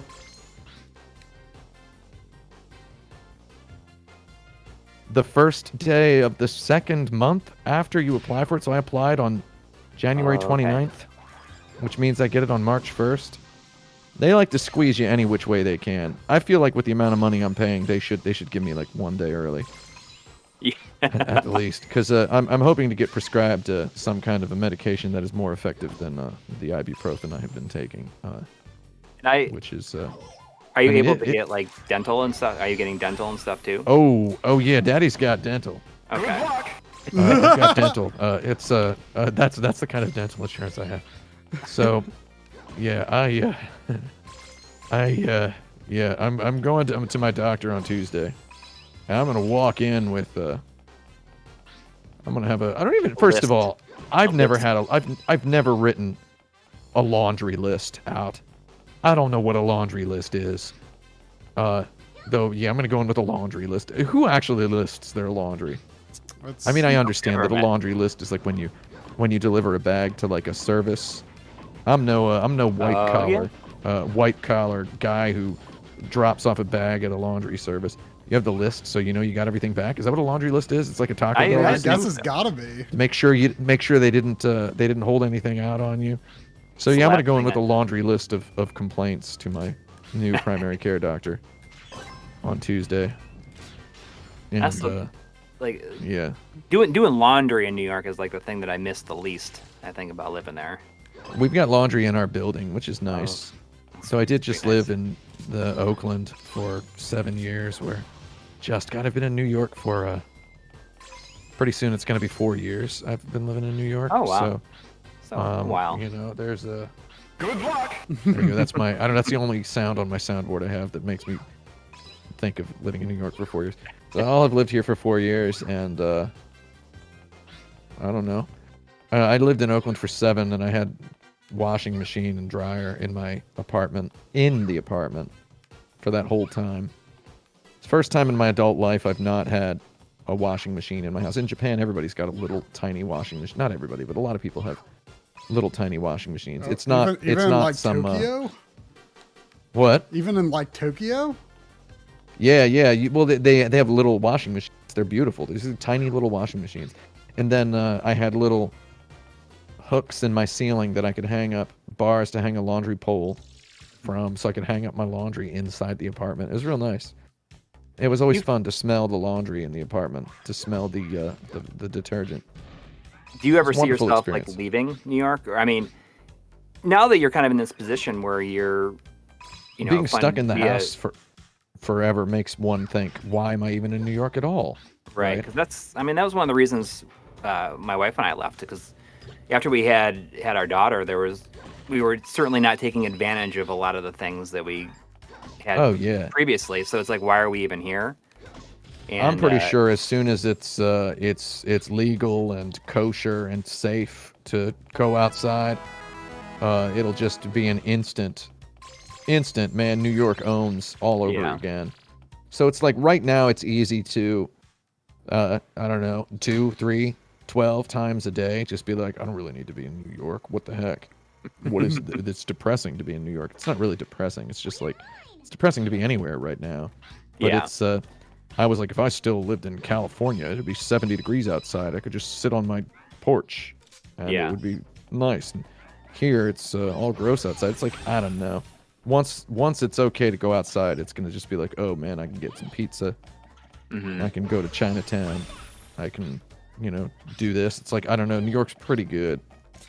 It's just very, very, very easy to be negative about one's neighborhood right now. You know? Absolutely. It's very easy. Absolutely. Can't even go to Target. Haven't even been to a Target in forever. Used to go to the Target in Brooklyn, and it would just be like, I love Target. Oh yeah, it's like just in for that no big shopping center thing. There's like a Best Buy in there too. Atlantic Terminal, it's called, which is like the weirdest name for a mall. Atlantic Terminal. And the thing is, okay, buddy. If you go to it, you're going to spend this money, and you can't take the subway home because you don't want to lug everything you're going to buy home. So you got to take a car service home. Or just we could walk. It was a long walk, but we would do a walk every once in a while from that Target. They're faking the moon landing in here. Yeah. I definitely value a lot of somewhere. I value the time that I had in there a lot, because I think that my desire to walk has carried over ever since living there. there's so many people that we know around here that will not like walk if it's like 2 blocks away. It's like we will walk as much as we possibly can here because we've just been conditioned to do it now. Well, you kind of live in more like a neighborhood now, though, where like you can't. Well, not now. We're now like since last year, since moving to the new house, we're kind of like way out in the burbs. But I mean, where there's like, I mean, not way out in the burbs. I mean, it's like, you know, we could walk to town, but it'd like take a little while. I mean, before we were just kind of in town. I mean, where I live, there's nowhere I could go within walking distance other than that flea market, but it's not a very good flea market. I moved to Oakland, California from Tokyo, Japan, and my first 2 years in Oakland, almost 2 years, I did not own a car, and I just walked everywhere. And then one day, my friend was coming to my house, just coming over to hang out in the afternoon, and she got robbed at gunpoint. Her and her friend both, they both got robbed. Wow. At gunpoint, like 2 blocks from my house, and I was like, oh. And then the next time I walked to Target, I was like, this is kind of ridiculous for me to be walking this distance across this highway, like street, you know, through this completely empty landscape to a Target, or to be walking across this bridge to IKEA. And then I eventually got a car. So I was just like treating it as though walking was like a normal thing to do. The supermarket was a kind of a treacherous hike from my apartment, and I was just walking because that's what I was used to. Because you know, Tokyo, you're just gonna walk everywhere all the time, and it's luxurious. I didn't even know. It's luxurious to walk anywhere. Yeah. I think I probably gotta go because I'm starting to feel a little tired. Again, it's the pericarditis. That's cool. I understand. Just really quick, I just want to read Paul Sutton's. He had a $49.99 donation. Ooh, that's big. Yeah, that's enough to buy Ape Escape 3 in 2006. But thank you, Paul. He says 2/3 of the Triforce of YouTube's gaming-related videos excellence. What game is that freaking good luck clip from? It's killing me. And I guess the other entry in this Triforce is Digital Foundry. Oh yes, that's the Triforce. Yeah. Yep. I like that color, that donation. Yeah, that's a good color. It matches my my Hue light bulb behind me. You see that? I've got it on my screen. Oh yeah. I've got it on my screen like maximized here so that I can see it better. So you can see it blasting my face. Yeah, I think Tim was saying that the soundboards are a secret. If you know what it's from, you're not supposed to say. I know what it's from. Paul Sutton, if you send me a DM on Twitter, I'll tell you because of the amount of your donation. Though perhaps someone in the chat has already said it. I recognize them, but I'm drawing a blank. I'm drawing a total blank. Good luck. Bingo. I can give some hints because oh, there it is. Okay, what's this one? What game is this from? Oh. Oh, that's Streets of Rage.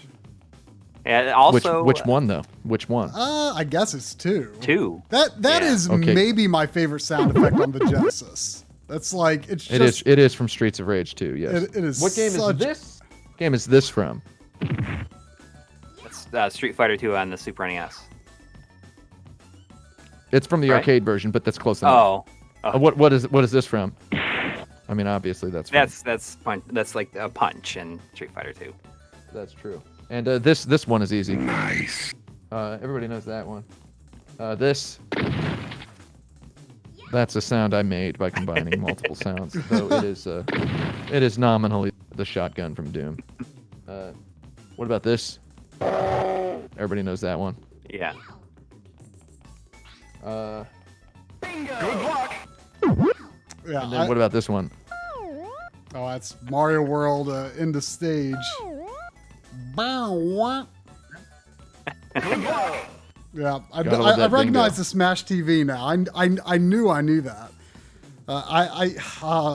If only I could have actually won one of those 2600-inch TVs that you collect in that. Oh God, I love it. Big money, big prizes. I love it. Yeah. I love Good luck. it. You'll need it. Some of my favorite voice samples. They are pretty Absolutely. I mean, Do you I all want to remember hear my hearing him- Marcus Phoenix impression? Here it comes. Ready? Nice. Not bad, huh? The Try hasn't played any of the Gears games. I haven't. God, they're so good. They are. I was pretty burned out by the end of the third one, and Judgment was kind of, I felt, played it out of obligation. Judgment's a not little played- weird. Did you play Bulletstorm? I have the Bulletstorm is- PS4 version, but I have not really played it much. Oh, like their locked and loaded big boy remastered diaper version or whatever. It's got some like comically stupid name to it. Yeah. That was kind of a game with like a bizarre and somewhat annoying script that actually just kind of owns how like completely stupid the writing was. But Into it. Monday the 16th. That's a good job. Nightmare on Ape Street. Nightmare Monday the 16th. Nightmare on Ape Street. Like, okay, buddy. Somebody had a good time writing that one. Oh God, the pericarditis. Okay. Lord. Well, thank you for hanging out. It was a lot of fun having you on. Hopefully, I hope you feel better soon and everything gets worked out. I want to see what my doctor says. It's gonna be I fun wish- to have a doctor. Yes, Maybe it'd be a big relief. Somebody you can just go and see, and they'll be the same Well, person every time. As I've long as been you- as lying long as you like them. instead of whoever's at the drive-through window at the urgent care. Yeah, man. Like I was telling you all before the stream, I've been sleeping with a bunch of pillows up against the wall, in my bed, like So you making a No Country for Old Men reference. So anybody in my Discord who hasn't watched, we were talking about No Country for Old Men last night. It was on my mind because of the way I'm sleeping.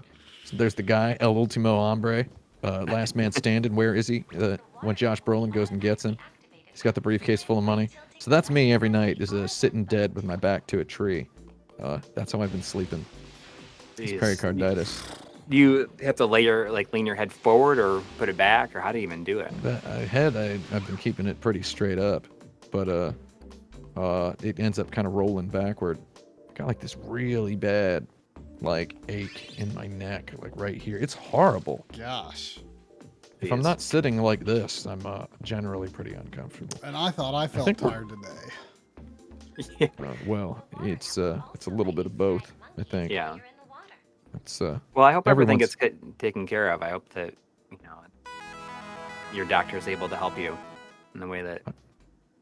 I hope for the first time a doctor's gonna look at me and go, "Oh, I know what's wrong with you," Yeah. and then open up a drawer, just gingerly slide a drawer open, and there's like a single pill in a little plastic bag.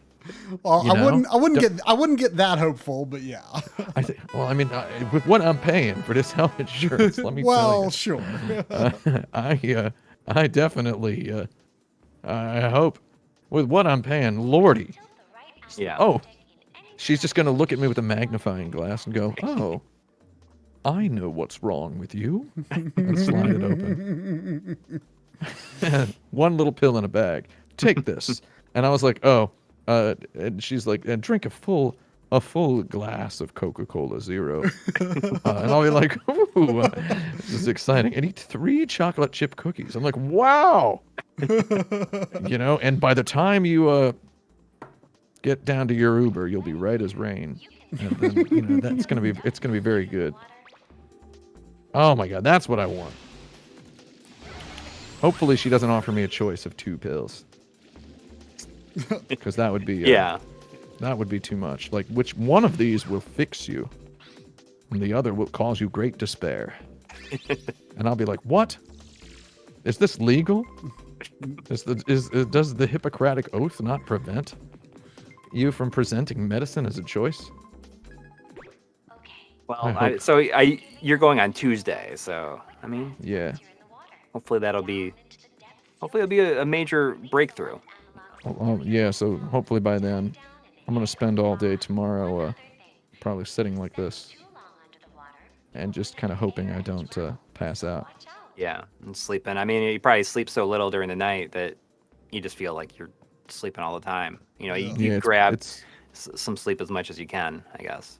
It's bad. I slept on the sofa off and on all day today. I watched that WandaVision show. I watched all of it. That's pretty good. Pretty good. Yeah, I'm it's enjoying it's all right. I guess I'm trying to wonder what I enjoy about it that is not related to the fact that I've seen every single one of those movies twice. So Yeah, but I mean, so you're a saw someone on fan of them, fan of the movies. I watch them, and I love going to see them, and Yeah. they're a perfect excuse to have a bunch of popcorn. I love the fact that there's this ongoing series of movies that is interconnected in that way. Yeah. I feel like if I were much younger, I feel like it would be my number one hobby. I'd have notebooks full of stuff. Exactly. I'd be like My Hero Academia, filling up notebooks with matchup stuff. Like I'd be going wild on them. I talk about it with my brother. I say, we used to like dream about this kind of stuff when we were kids. Yeah. They made these movies, of like, because we were Marvel kids growing up. Like even when he was like not super popular, Iron Man was like the comic that I bought when I was a kid. And we said, could you even imagine, this happening? Like they have these movies and they all connect. We were so hungry for that stuff. We were reading all those comic books down at the shopette on the military bases we lived on. Mm-hmm. We were reading every comic. We were reading West Coast Avengers, whatnot. Yep. So we were so hungry for that nonsense. We were leafing through West Coast Avengers, getting yelled at by the old guy at the store. Don't read the whole thing in here. You don't just come in here and read my West Coast Avengers, all dog-earing it up. Dog-earing up my West Coast Avengers. I'd forgotten about West Coast Avengers. Yeah, it was the Avengers. I'm going to go ahead and say, to an 11-year-old living in Fort Meade, Maryland, it was the Avengers that sucked. It was the Avengers that I don't get this. What is going on here? Who's this U.S. agent? Who is this guy? He's like Kmart, Captain America. It was the Avengers that sucked. Yeah, as we were reading all those comics, it was the sort of thing like Darkman comes out in theaters, and we're just like obsessed with Darkman. That's all that we could get was a movie about a made-up superhero. Darkman owns though, dude. The only thing that gets me about Darkman is like so obvious that it was written for Bruce Campbell, and it's so weird to see Liam Neeson basically be Academy Award winning. He played Rob Roy. He played Oscar Schindler. Yeah, but after Darkman. And then there he is in Darkman. You just see him in Darkman. Catch him in Darkman as well while you're taking the tour. Then they made like 2 direct-to-video sequels to it. Oh yeah, I've seen both of those. That. Die, Darkman, Die. Yeah. The Death of Darkman. Yeah. And Darkman Dies is, I think that's unreleased. Darkman 4. The Death of Darkman 2. The Death of Darkman. Darkman 3. Die, Darkman, Die. Man, Darkman was good. I don't know what the sequels were actually called. Oh, Darkman 2. The Return of Durant. Yeah. Yeah. And then Darkman 3 is Die, Darkman, Die. The Darkman. Sam Raimi didn't do the second and third one, I assume. No, I think he was allergic by then. He was definitely not involved with the first and with the second and third one. I'm gonna have to go. Okay. I'm starting to feel too tired. Oh, All right. this pericarditis. Everybody look up pericarditis. I'm leaning forward so that it feels better. Well, that actually does feel much better. But thanks for hanging out. Right. It's great having you If on. anybody watching Good luck these next few days. has any pericarditis medication that they can get up to Upper West Side, New York, Manhattan, just let me know. I'll let you know if there is. Just buzz me. Yeah, just buzz me up. With this insurance, how much longer do we got on the insurance? 2 hours and 5 minutes, and the Almost insurance there. takes effect. I can go to the emergency room. Actually, the lady at City MD told me that I should come back on Monday. When I went there the other day, if you want to see the other doctor. So are you going to? And I was like, she was like, you should go to the emergency. She's like, if I were you, I'd just go to the emergency, get the prescription. And I was like, oh, and she's like, they have better imaging there. And I was like, oh yeah. I was like, I don't have insurance. And then she goes, oh, well then you can make an appointment for Monday. And I go, oh, Monday I'll have insurance. And she goes, oh, so I would just go to the emergency room on Monday. And I was like, or I can go at midnight on Sunday. And she goes, no, insurance doesn't take effect until 9 a.m. on your first day of coverage. And I was like, what a horrible They're stealing that thing 9 for hours from you. what a horrible thing for a person to know off the top of their head. What a sad thing to know off the top of your head, right? Yeah. Just, well, you can't just walk in at midnight. You gotta wait until 9 a.m. Because the health insurance company has to activate it on their end. Is the explanation. So they're gonna strut in there with their latte or whatever. Yeah. Sit down at the computer and just go through and manually click the happy birthday boys button on everybody's profile. And they're gonna send me a little happy birthday message. Happy birthday! I've got insurance. Man, this game sure does own though, doesn't it? Oh yeah. Yeah, it's Just joyful. I feel like looking at it, it's a pretty big jump visually from the second game. It is, yeah. The characters are a lot bigger. The animation Yeah. is just like a lot more involved. Yeah. So, before I go, do you guys want to know something really about this game? Yes. Yeah. One of the senior artists later went on to work on Breath of the Wild. You know, I think I heard that once before. You can kind of see it. Yeah, right? you kinda can. see it. Yeah. You can. I hope to hear that dropped in a future video. Oh, yeah. Well, I should probably do a review of this game at some point. Maybe. We'll see. These reviews take so long to make. Yeah, but, it's just another thing you got to add to your list because everything takes so long that you probably feel like there's a lot of stuff that you could do, but then you start to realize that it's just not possible. yeah, it's just not possible. So perhaps that is a theme of my Cyberpunk video. Perhaps. Well, perhaps that is the theme of the video. Yes, we'll find out soon.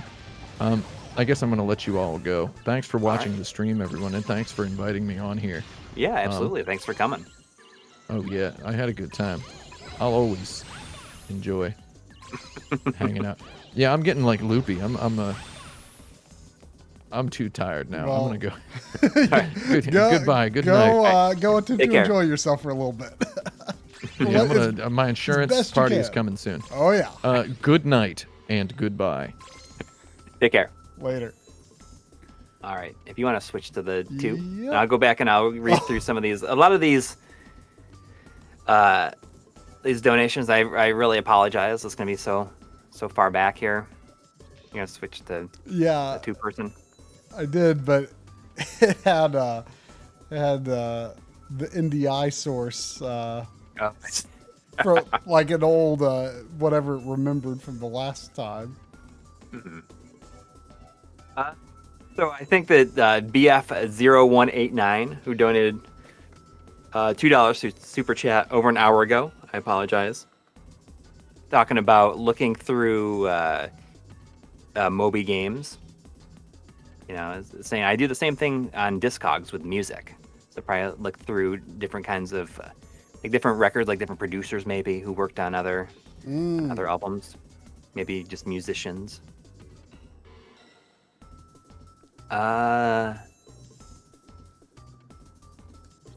there is Claus the Badger who had $4.99 through Super Chat. Thank you. Said, I just bought a Japanese imported flip phone. I will let you know if it's like my Switch. I'm really sorry that it's been like I did not. I'm usually pretty on top of it, but sometimes you know the conversation just starts going. You got away from me tonight. Well, that was to be expected tonight. Yeah, exactly. You know, I'm like not in the screen at all. Like you're sending me. It's like a weird layout. Hold on.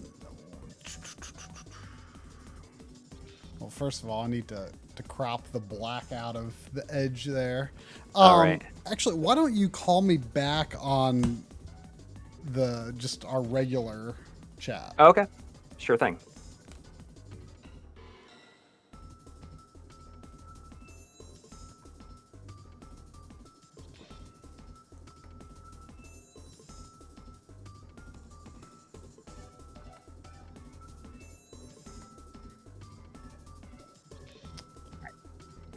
Should be good now. Yeah.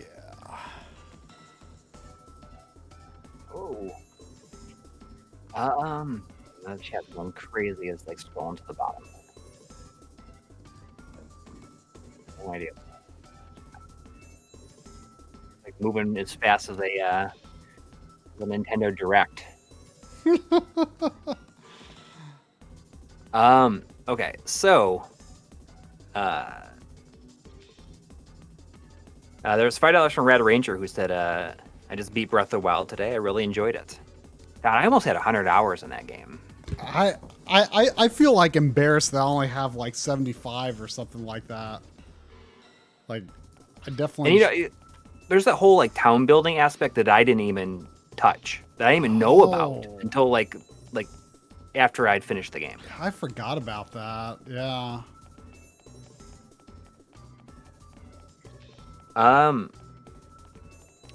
There was $2 from Marc Cerny, more like Narc Sony, who said, "I feel betrayed that the Yuffie is PS5 only." So I think that's kind of a weird decision. It is. Like, I actually didn't watch the event. I was just reading about it afterwards. So, like, it definitely surprised me when I heard that, oh. I mean, I guess they're wanting to incentivize, but, like, it's so stupid, too, that the PS5 version is $70. Like, and it comes with a download code for the Yuffie DLC. Even the physical PS5 version is gonna. It's gonna be a download code, yeah. Okay, well in that case, like I'm not gonna. There's buy like, it. I mean, if it was on disc, I would like probably buy it. Yeah, but I mean, case, like, wait a few years and pay like $15 for it. Like right. Square Enix actually does really good, like. Well, not just like holiday or Black Friday sales. Like they do several throughout the year, but they do tend to have like good like Black Friday, Cyber Monday sales. And is there a monkey down there? So like I figure eventually you know, it'll be really cheap. I've gotten a lot of cheap physical games because on the Square Enix store, because they just like some of the like they're still selling like PS1 games on the Square Enix online shop. PS1, PS2, PS3, Xbox 360. I mean they've got all kinds of stuff there still. Yeah. I mean, there's. I don't know. Like I'm excited to replay. Yeah, I mean, do we know how much the DLC is going to be? I don't know. I think what I think is interesting is like that one character that's with Yuffie is like probably setting up how Sid is going to play. I'm guessing. Oh, does he have a lance? I didn't even look that closely. Or like, what is it? Like a partisan? Mm-hmm. Is that what it would? I don't know how you say it. I mean, it's, I gotta be honest, like, listening to Tim talk about hard mode, like, actually kind of makes me... It makes you want to do it? It makes me feel more excited for it, because it's like, oh, like, it sounds intimidating at first, but, like, once you learn to play it and use, like, the skills correctly, it kind of sounds like it's really awesome. Yeah. Robert Carlson is saying that I'm hoping the Yuffie PS5 is PS5 exclusive because they're taking advantage of the SSD or some other aspect of the hardware. I mean, honestly, I mean, yeah, I mean, if they're going, I mean, in terms of justifying it, but like, I kind of doubt it. Like, it would be weird for it to feel tangibly different. Like, I saw like a back and forth comparison, like of like, you know, Cloud immediately gained off the train. In PS4 and PS5 versions, there's like a lot more lighting effects going on the on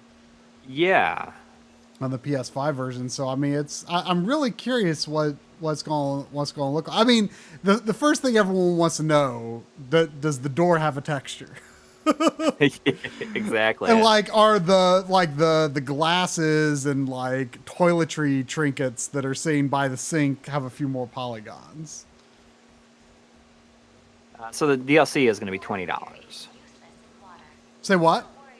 The Yuffie DLC is going to be $20. You say it Yuffie? Because I've always said it Yuffie, but I've heard people say Yuffie. I've always said Yuffie. I originally said Yuffie, but then I started hearing Yuffie, and I mean it is officially Yuffie. So okay.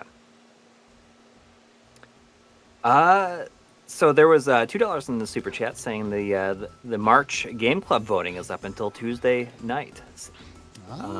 What are the options? The Discord, My Life in Gaming Discord Game Club,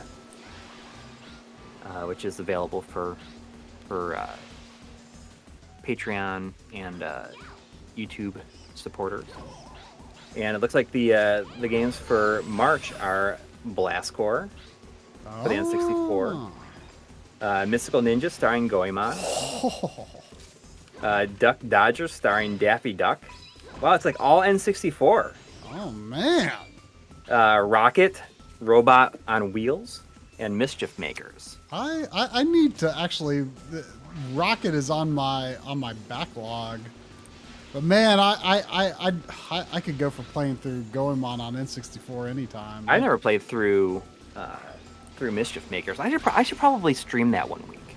Oh yeah, I mean it's a tough game to learn. I mean the controls are unique. Like you have to really be ready to kind of open your mind to some non-traditional controls for sure.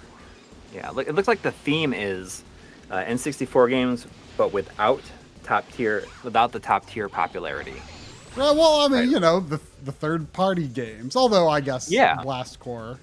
I mean that something that I've an idea I've had for a post-analog frontiers world is like just do a video that's like 20 or 30 like good, like don't get into them in great detail, but just like 20 or 30 good third-party N64 games. Just do my part in dispelling the myth that there are none. Well, it'd be a learning experience for me for sure. Like I know that list video might be a little bit of low-hanging fruit, but what's wrong with it every now and then, right? Yeah, totally. But Mischief Maker seems like it'd be fun. If it ends up winning, maybe I'll play that. But maybe I'll do that on a stream. I was thinking about after was it Thursday? Was it Thursday that we streamed? Yeah, it was Thursday. Ghosts and Goblins Thursday, Resurrection. Yeah. And I was like, maybe I should play Super Ghouls and Ghosts on stream. You've never beaten probably it, right? Time. I've never finished it now. How far into it have you played? Gosh, I think that I may have only played it to the second or third level. So not very far. And, I think that playing like the new version, it's like, I feel that I'm probably better at games now than I was last time I tried it. Mm-hmm. So that's this weird position I found myself in, where I used to think that I was used to be way better at games than I am today. But now I'm starting to think that I'm better at games now than I have been at any other point in my life. Yeah. I don't know exactly how that happened. Yeah, I mean, you think that as a kid you're more open to learning, maybe some of the weird mechanics, like in an RPG that you gotta really learn how to do this or that well. Yeah. But it somehow does equal out that you probably are better now than back then.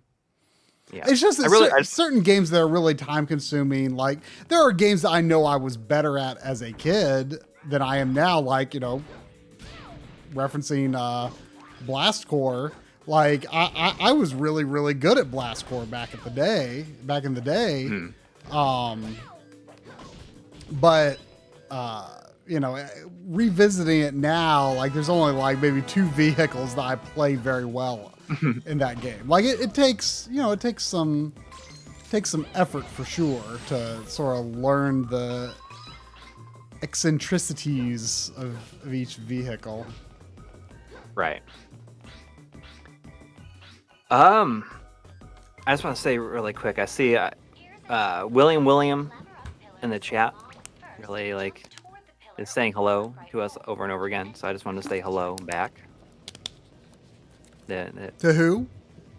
William Ah, in the chat, just saying hello. hello.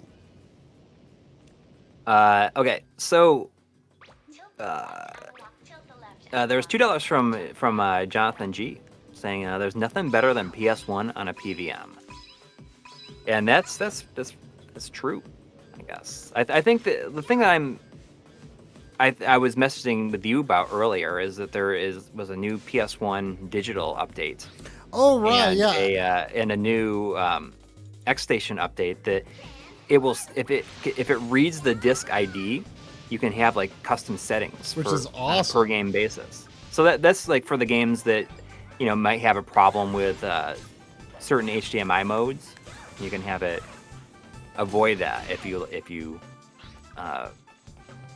set it to have alternate settings. How I don't really know anything about updating the PS1 digital. Like, does the X is it an update for the PS1 digital or the X Station or both? Updates for both. There is. Can you update them like together? No, you do the X Station one by putting the files on your SD card. Okay. And PS1 digital is wireless, right? Yeah, I think Dan put my wireless credentials on it. Right. I'm surprised because since you've gotten yours, there's been. I just never. I just never thought to check. Three firmware updates. Well, you're a lot more on the ball with it than I am with update stuff than I am for sure. Well, I spent a lot of time yesterday just kind of updating some stuff, and I had to laugh. Who were we talking to yesterday? When I was talking to Sean Quinn about updating stuff. Oh yeah. And you're just like I just thought it was so funny. You're like, oh well, I'm actually like just spending today like updating stuff, and I'm like, oh, of course you are.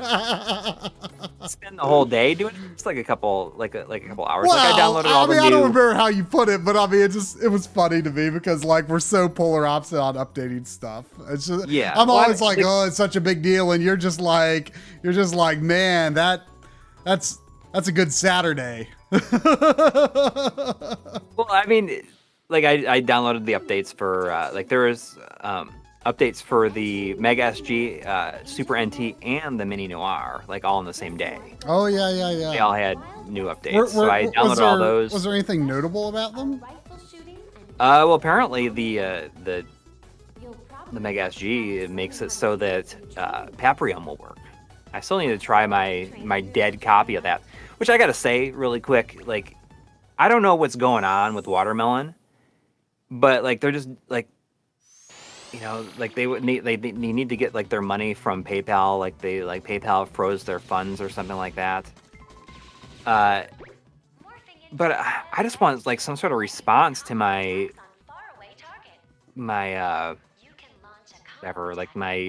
service inquiry that I sent through their system, like, because I just need to find out what I need to do to like eventually get my cartridge replaced. Just like some sort of like acknowledgement that they have gotten it, I guess. And I understand like they don't have any money, like all their money is frozen. But I mean, I think that probably myself and probably a lot of other people sent inquiries about stuff like that. Like, I sent mine, it was like second week of January. But, I mean, hopefully they get that worked out and then they can handle all their service stuff. I love her animations when she's shooting. Like, look how she like runs when she's like walking backwards while shooting. Well, so here's the deal with the Watermelon. They're bad. But I mean, I just need some sort of, like, if I'm gonna be able to get it replaced or what, eventually. Like, it didn't have to replace it now. Just say like, say like we got your your message. I mean, they should do this for everybody who sent them like repair requests. There was $2 from Potbelly Punch who said Zoku Gusen Oyo is a fun unknown PS1 puzzle game. I have to look that one up. You know, I shouldn't say this because I've had a copy sitting in my eBay cart for like 3 weeks, and I didn't see any other copies on eBay. But there's a neat weird puzzle game that actually we came across a few weird puzzle games when me and Drum and Lynn were going through a bunch of Super Famicom games. There's one I don't even remember how to describe how it played, but I just remember we had a lot of fun with it. It's called Dharma Dojo on Super Famicom, and like you're like these like monks with hammers or something, and I don't remember how it worked. I just remember it was fun. And I don't know why I said that because it's been seen in my eBay cart for 3 weeks, and I think it's the only one on eBay. I don't know if I'm going to buy it or not, but you know. Yeah, Robert Carlson says the email I got from Watermelon recently read like the writer had a stroke. And I mean, very much like the included piece of paper, it comes off like that as well. But I mean, I think it's just because maybe his English isn't good. But still, like I just wish we could get some sort of response. Like I understand that like they have this other stuff that like they can't respond to like their repair requests, but they can start a change.org petition. Man, you know, I gotta say, it's I kind of forgot how darn decent PS2 games could look on the FrameMeister. It's been a while. Yeah, they always look pretty crisp. So am I seeing things when I see that this game has some screen tearing in it? Oh yeah, it definitely does. Like I have heard that it has performance issues.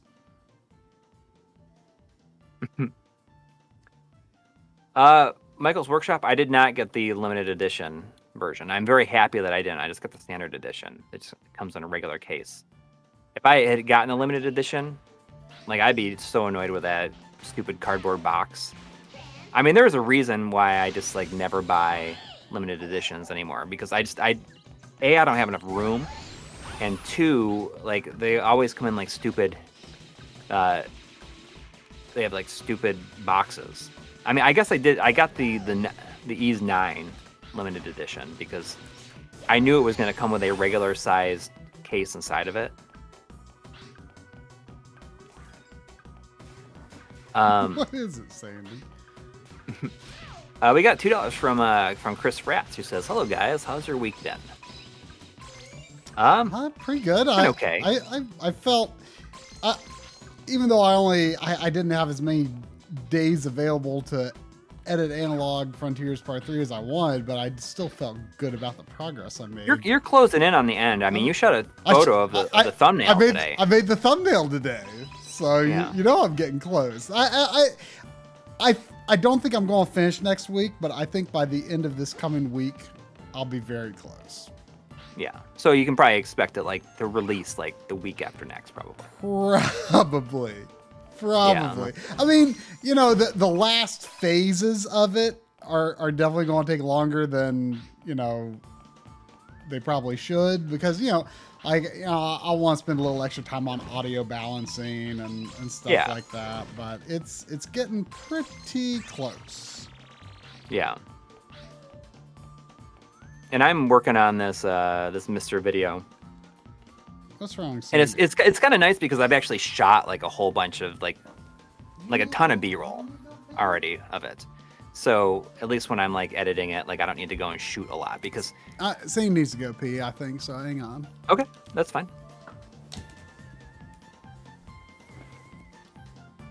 I was originally going to do a video on the Ghosts and Goblins Resurrection. I was just going to do a fun video, but then I saw the Digital Foundry video and I said, I don't know if I really need to do this because everything that I was going to talk about was already in there anyways. So I just felt like, you know, I'm just gonna focus on like doing like evergreen stuff. I was thinking about doing. I've been creating a list of stuff of like like doing a Genesis black box video, where it's just like quickly looking at every black grid box Genesis game. I could just just blow through it pretty quickly, but maybe not. We'll see. We'll see what happens. But I mean, I feel that the Mr. video is a priority, and that'll be out after Analog Frontiers Part 3, because I guess we wouldn't want it to release before anyways, because there's a lot of Mr. stuff in Analog Frontiers 3, and this would be a good follow-up. Because maybe Analog Frontiers 3 will get people interested in the Mr. And then, there's Say what? Like I'm saying that the Mr. video will be like the video that follows Analog Frontiers 3, and it's good because Analog Frontiers 3 might be might get people interested in the Mr. And then that video will be nicely timed for people into that. I mean, I have this whole bit in my Mr. script though, and it's like I think it's very important.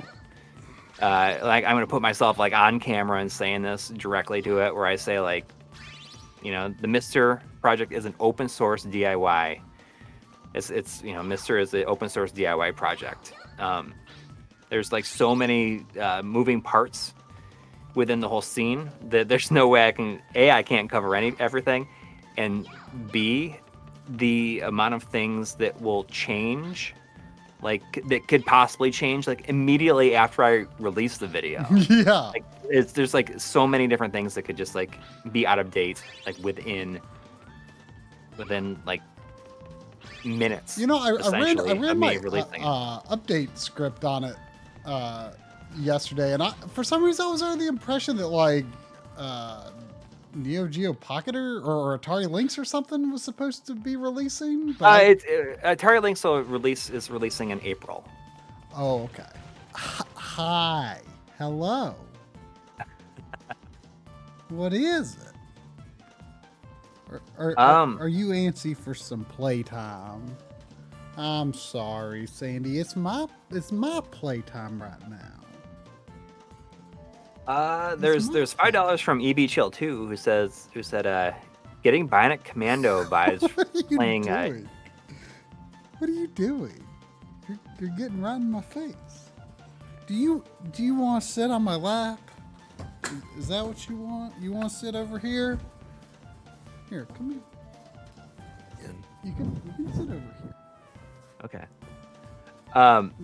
There's $5 from EB Chill 2 who says getting Bionic Commando vibes from playing Chain Dive tonight.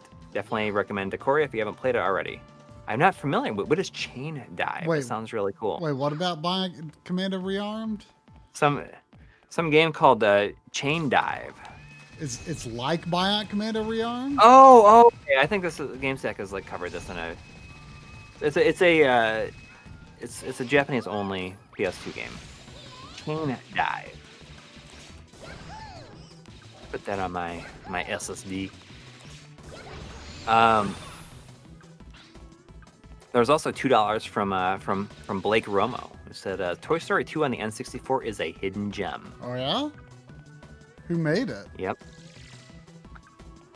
I don't know. I mean, I guess Toy Story 2 or Toy Story on the Genesis, a hidden gem too. A hidden gem. A long time ago we almost did a video. It was a play on hidden gems, but it was called Hidden Gems, where it was like characters named Jim. They were like in the periphery of like within games, yeah. like maybe like NPCs and stuff like that. I even record a B-roll shot or a G-roll shot or two of a gym in Xenoblade Chronicles X, which I was playing around the time we were considering that. It was going to be an April Fool's video. Yes. Hidden gems. Yeah. I doubt we'll ever make it, so if someone wants to steal that, feel free. Yeah, hidden gems. Yeah, Jim Powers, the hidden gem.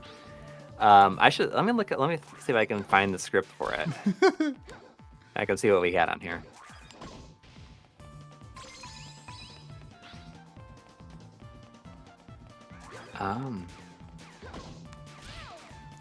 Isn't like the Secretary of Defense in Metal Gear Solid a gem, I think. Like one of those characters you talked to at the very end. I don't know if we still have. I might have to still have the script for it. I'm not seeing it here.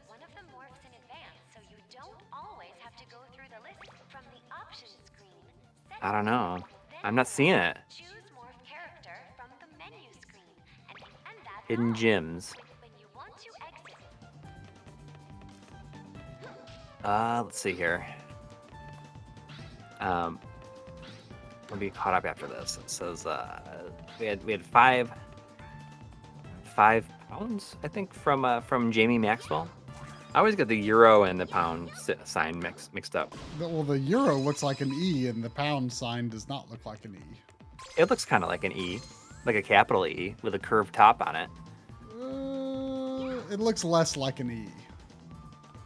Oh well.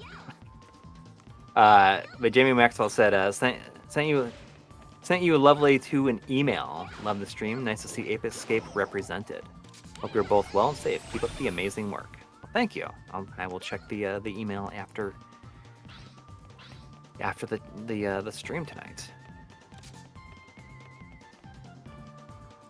But in terms of the Mr. video, like I have a pretty big outline. I showed it to some people, and a lot of people had some suggestions. But there's absolutely no way that I can cover everything in it.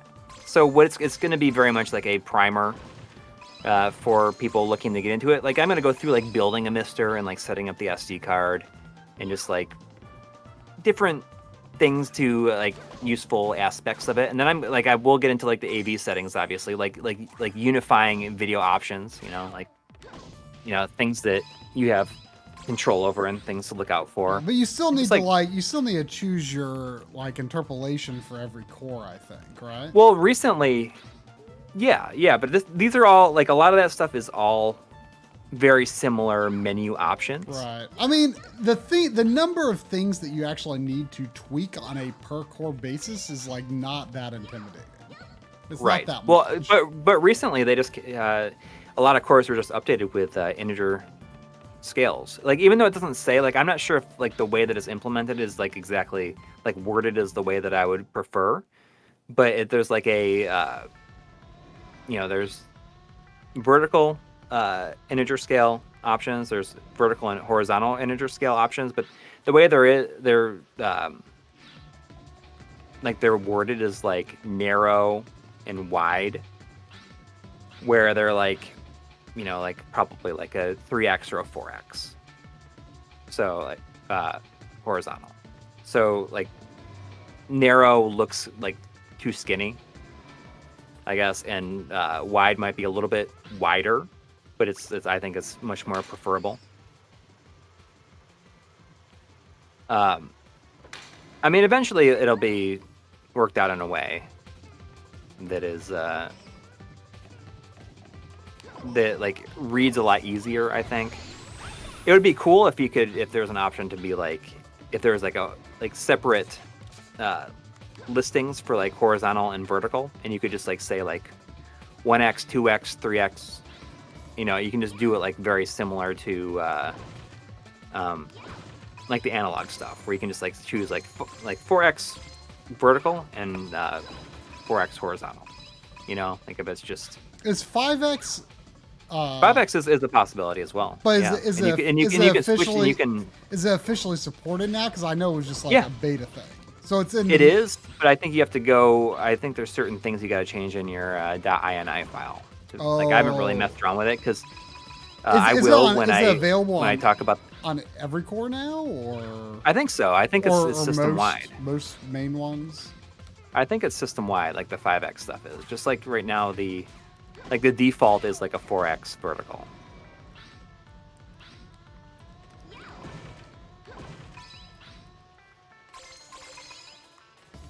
But Yeah, I see. Like how to Bluetooth this thing. I definitely find the scan line and gamma levels a little daunting. I never sure what's an optimal setting. I mean, it really just comes down to what you think looks the best. I mean, to be honest, I use scanline so little for my own personal use. Like, I wouldn't even really feel comfortable like recommending like a specific setting for them, especially because, like you say, it is personal preference anyway.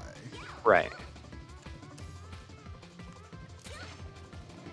I guess the PlayStation core is getting kind of close. Really? I guess.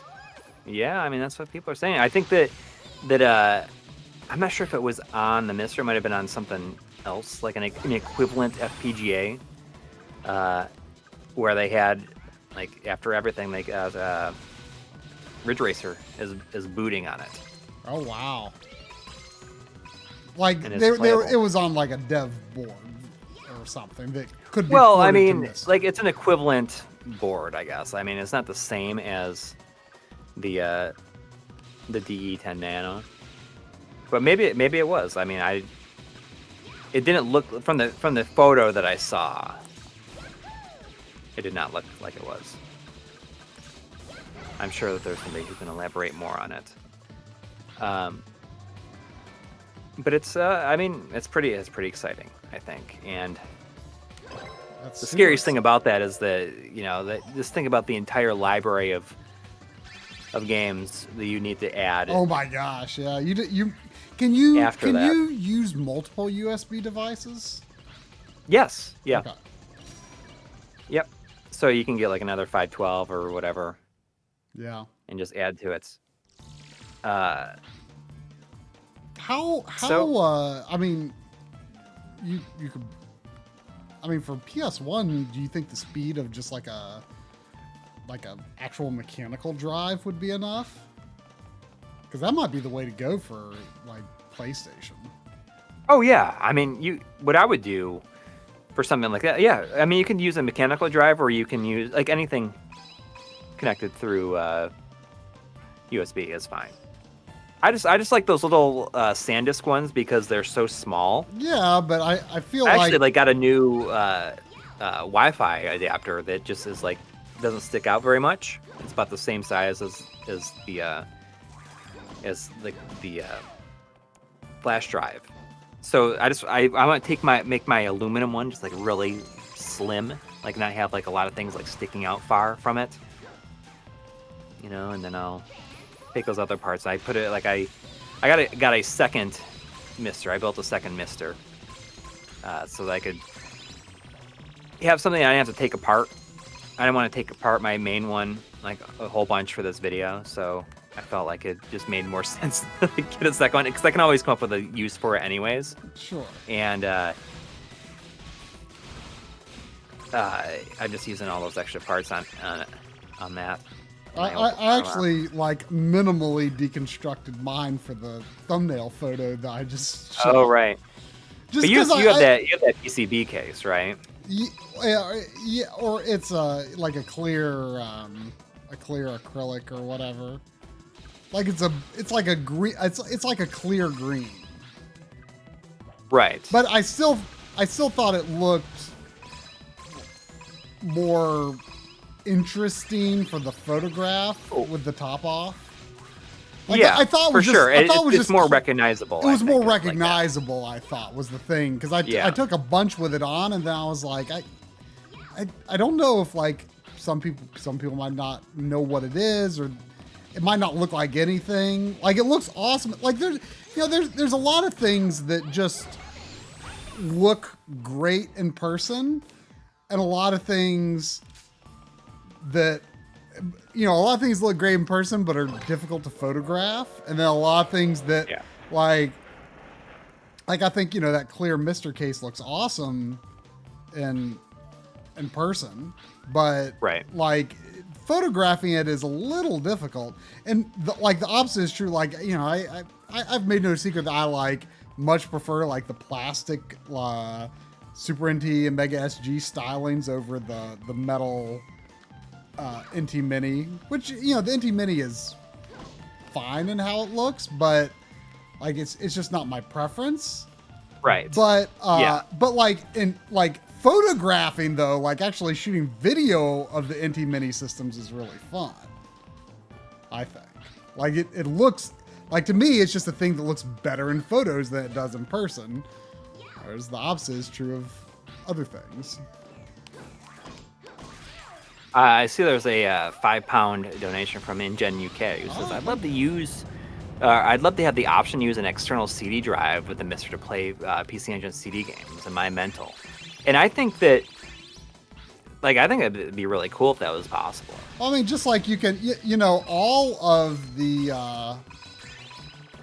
PC emulation that I recorded for Analog Frontiers Part 3 of PS1 stuff was all just putting my own discs in the system. I didn't load any ISOs for PS1 just because honestly, I decided that was quicker and easier than getting those on the computer. Like I just put them in, it worked, no fuss. It would be really cool if somebody made it so that you could use like a Retrode to interface with a cartridge. I wonder if it could. Somehow. I don't know if it would be possible to do it in real time though. Right. I mean, I don't know. Maybe someone could. I mean, it out, depending but I on didn't how have it's to, really designed. Yeah. I see Brian Reno is in the chat is saying PS1 core is being developed on a Diligent RD-A7 FPGA board.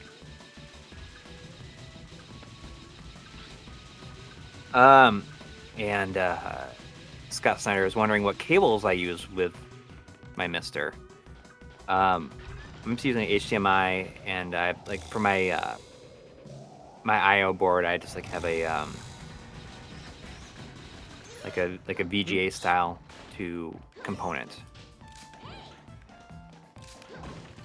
and I guess I have a Bluetooth receiver, a Wi-Fi receiver, a single flash drive, and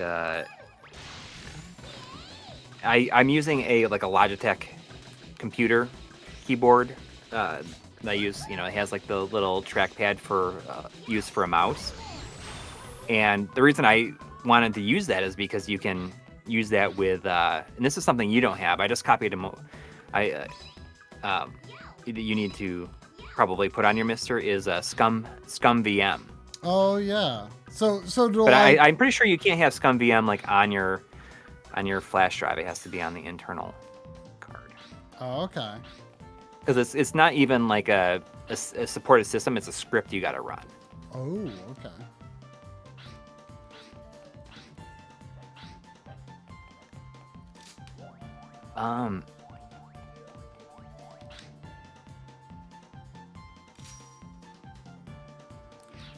So that's the thing that Libretro is doing. Are they doing I'm scrolling up to see Chris Fratz's message about it. Maybe he said something.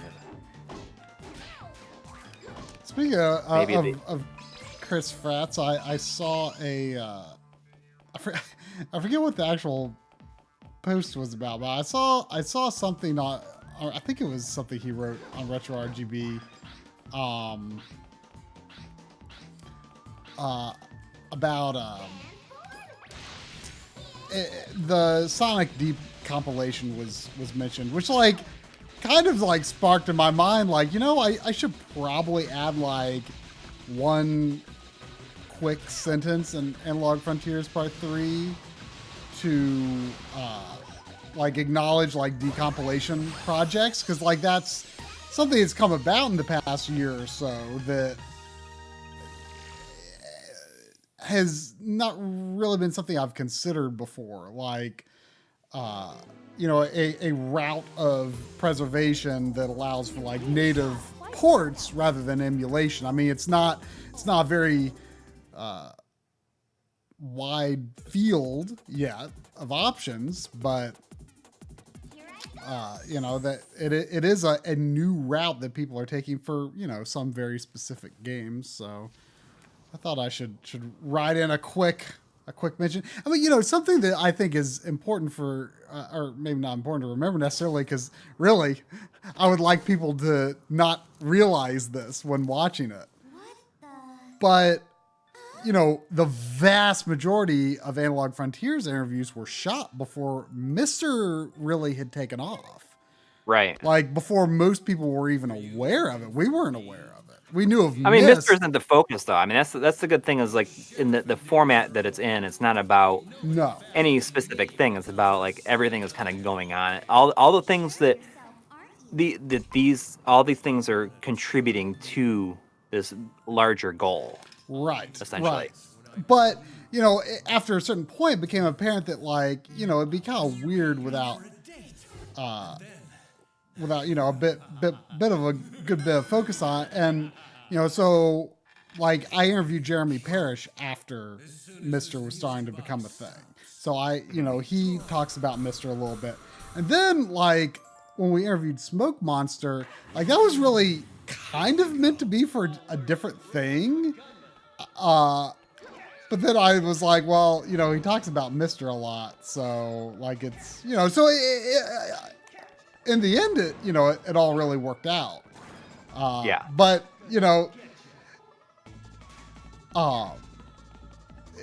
it's interesting to think how, like, I keep saying that, as embarrassed as I am about how long the whole series has taken, it's actually good because then there's, like, things that might have been overlooked that, luckily aren't going to be.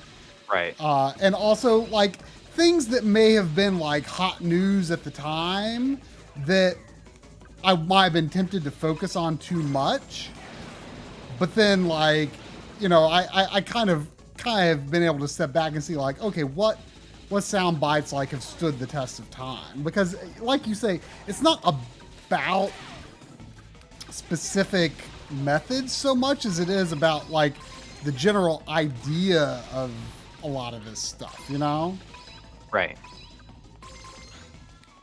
Yeah. I mean, I'm excited to see it too.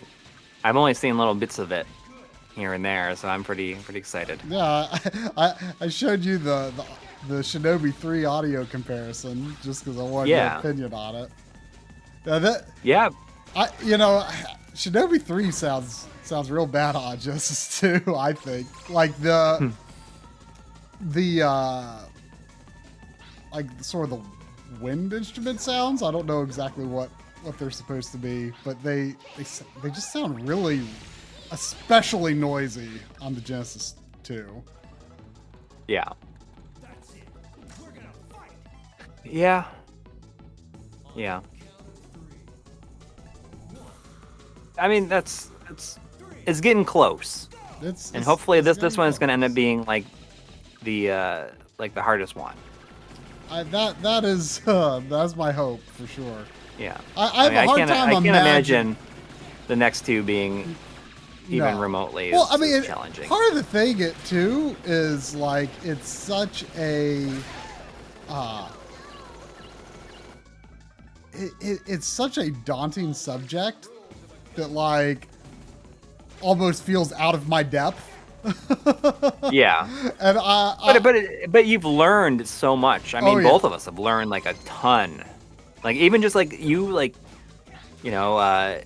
like the conversations I've seen you having with Artemio about stuff. Yeah. Oh, I mean that. And he has such a good way of like making both of us understand stuff. Yes. I mean, like the magnitude of certain aspects. I mean, Artemio like practically may as well be like a co-writer on Analog Frontiers Part 3 because like I have consulted with him about so many things. Yeah. I mean, it would not be what it is without Artemio's help because I mean he just has a way of sort of communicating like the just sort I don't even know how to put it, just like the enormity of what preservation is like it's overwhelming. And it goes beyond what I think most people feel that Yes. preservation is. Yes. I mean, we kind of got into this a little bit like during our sound preservation panel that we did with Artemio and Chris from Displaced Gamers last week at the Uplink 2021 online convention. But I mean, he had just talked a lot about how like there's a lot of stuff, and even just stuff like talking with him about certain aspects of the Mister. You know, like it made me realize that like the Mister is doing excellent, but I mean there's certain things that like even it's like not close on. Like there's certain aspects that I didn't even realize was even a thing. Like the like the analog video output. The way he explained it to me, that it's like it's not like a replication of what the system does, of what the original hardware does. It's like, what does he say? It's an idealized replication of, or emulation of the analog output from, like, say, a Genesis. Like it might be, it's like basically like a perfect analog output. I mean, of like the Genesis video signal. And I mean, when it comes down to it too, I mean, so many systems, across all emulation have been replicated through, various forms of analysis, but only so many have been like decapped. And even decapping isn't like 100% guarantee that it was reverse engineered correctly. I mean, we have gotten things so close on a functional level, but something Artemio mentions in distinguishing like the difference between like Artemio does a great job of distinguishing like what high level. He says he doesn't say high level emulation or low level emulation. He says high level approach or low level approach, and it has more to him, I believe, to do with the approach that the developer took, and that you really calling a emulator a low-level emulator or a high-level emulator is kind of arbitrary, because certain aspects might be towards a higher level, certain aspects might be working towards a lower level, but it's it's all over the spectrum, and it has more to do with how the developer approached any given component of that system during the development process, of whether it is really more of a high level or a low level. And Artemio obviously comes very much from, kind of an arcade mindset and a MAME documentation mindset, and keeping his actual PCBs functioning and stuff. And, if you make high level emulation, it works, it works on the computer. You can get the result you want. But like, let's say you need to fix your arcade PCB. Like, just making it work isn't good enough. You need to understand the process to make the actual thing work again, because, it gets crazy, all the different angles of it. Here's another gadget. I'm going to warp over to you. Yeah. I mean, this one's over an hour, right? Yeah, it's most likely going to be just over an hour. It keeps going back and forth with the Game Boy episode. It's competing with the Game Boy episode to be the longest episode we've ever done. I mean, it's like right now the timeline is at 103, but there are certain areas I've left gaps for like music and stuff, and I don't know how those are going to close in or expand, but it keeps going back and forth. I think it will ultimately be just a hair shorter than the Game Boy episode, but it could still be longer. Yeah, I don't know for sure yet.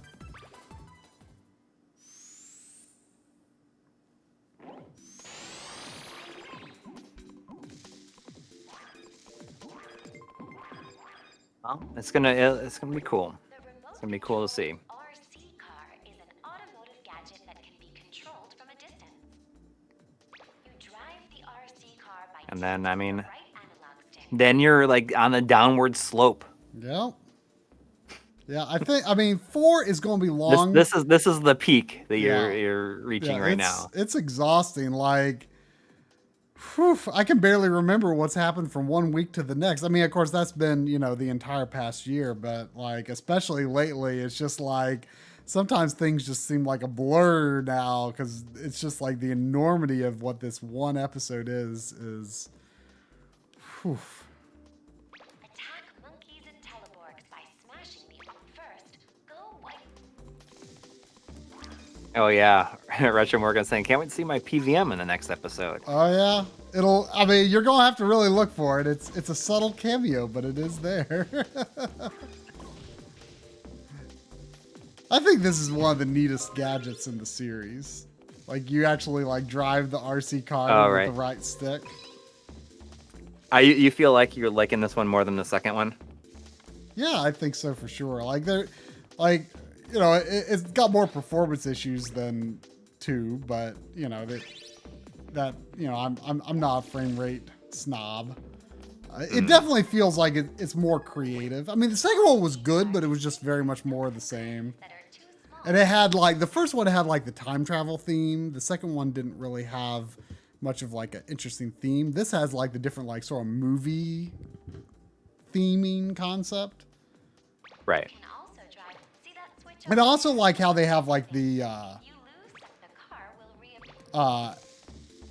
I like how they add like the transformations, because that was like the big problem with 2. I thought was just there was very little new added to it, and this one relies on a lot of the same gadgets as well, but like the transformations kind of add sort of a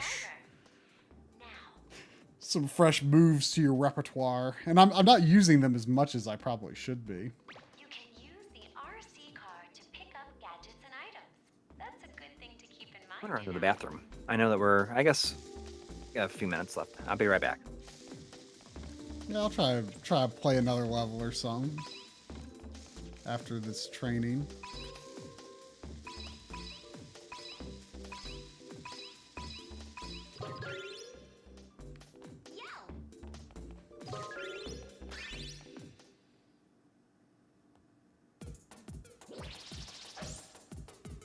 Retro PCs. I was hearing on the Retro RGB podcast. I was listening to it today about like someone making like a actual working version of a unreleased how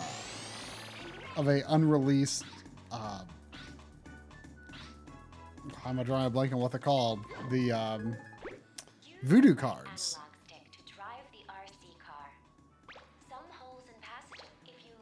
But apparently it's like something that's going to be like super expensive.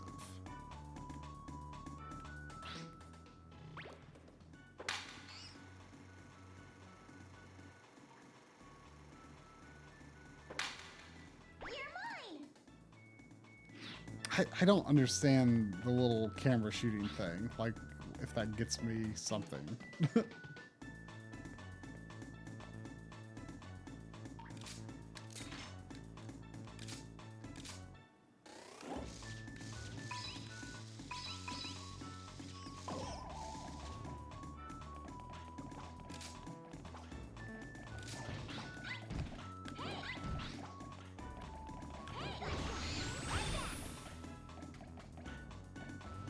$1,500. I think Bob was saying 1,200, but whichever it is, it ain't cheap.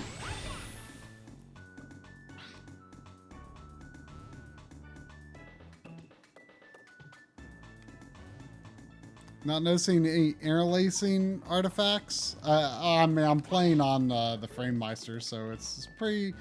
I mean, there is screen tearing, but that's not the FrameMeister's fault. That's just the game.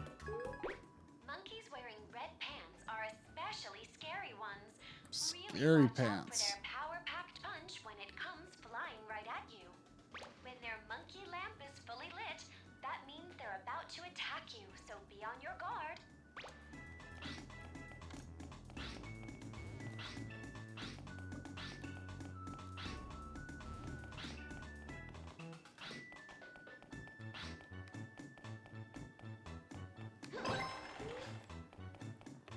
This, oh, that's interesting.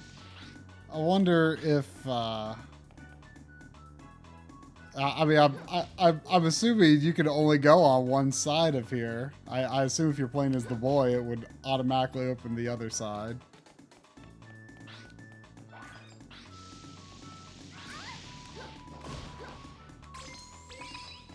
All right, what'd I miss?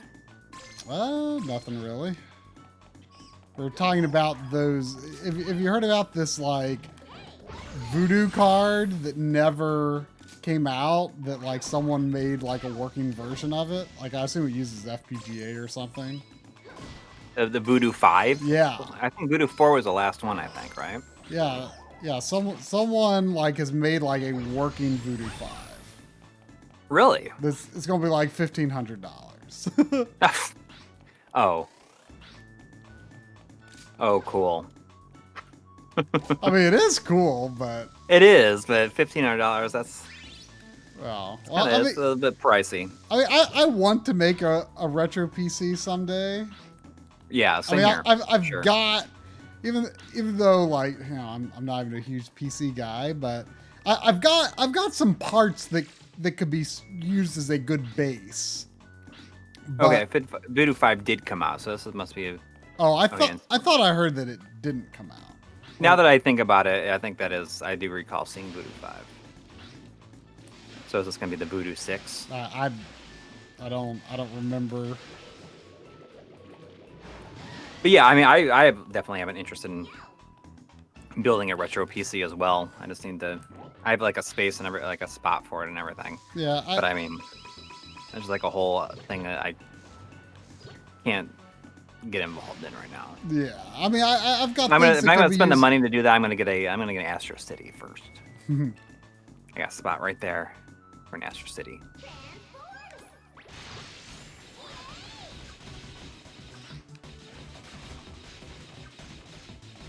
Let's see if I can do this. I can do the NDI stuff real quick. Oh.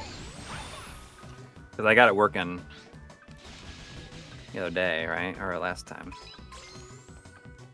But I should probably look into at least getting a like a graphics card or something for such a project, because they're probably only going to get more expensive. Yes.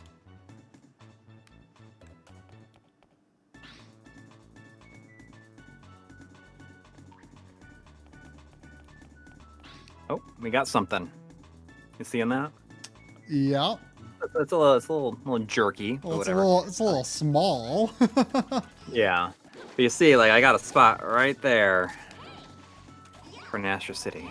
Mm.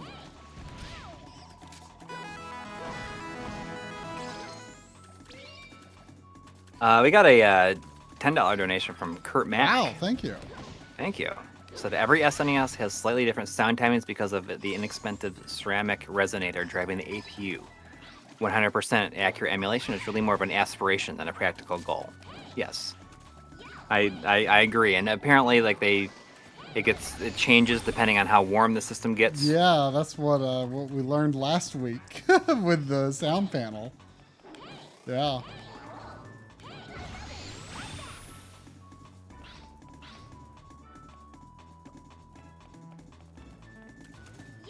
But, you know, the thing is, you have to have as accurate of information as you can now, while we still have, you know, functioning systems to reference, you know, because the further we are from the mark and the information that we document, you know, the further off the mark that people in the future, when they, you know, design their re-implementations, you know, they're going to be even further off the mark, you know? So we just have to get as close as we can and have as accurate of information as we can documented. But, you know, yeah, I mean, at the end of the day, it's going to be just how, you know, as long as it is functionally indistinguishable, you know, for playing, you know, that's one thing, but, you know, That's scalding. I've got the boat ready for you want to send accurate information into the future, so that whatever they have that are beyond FPGAs or the crazy ways that they might have to re-implement something, Right. The more accurate information they have, the closer they can get. Yeah. To get into the boat, just join the boat.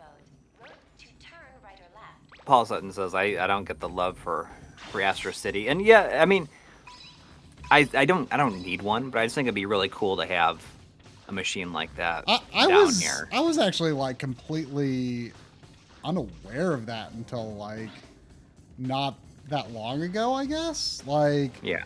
I wasn't really exposed to the idea that like that's what Japanese arcade cabinets were until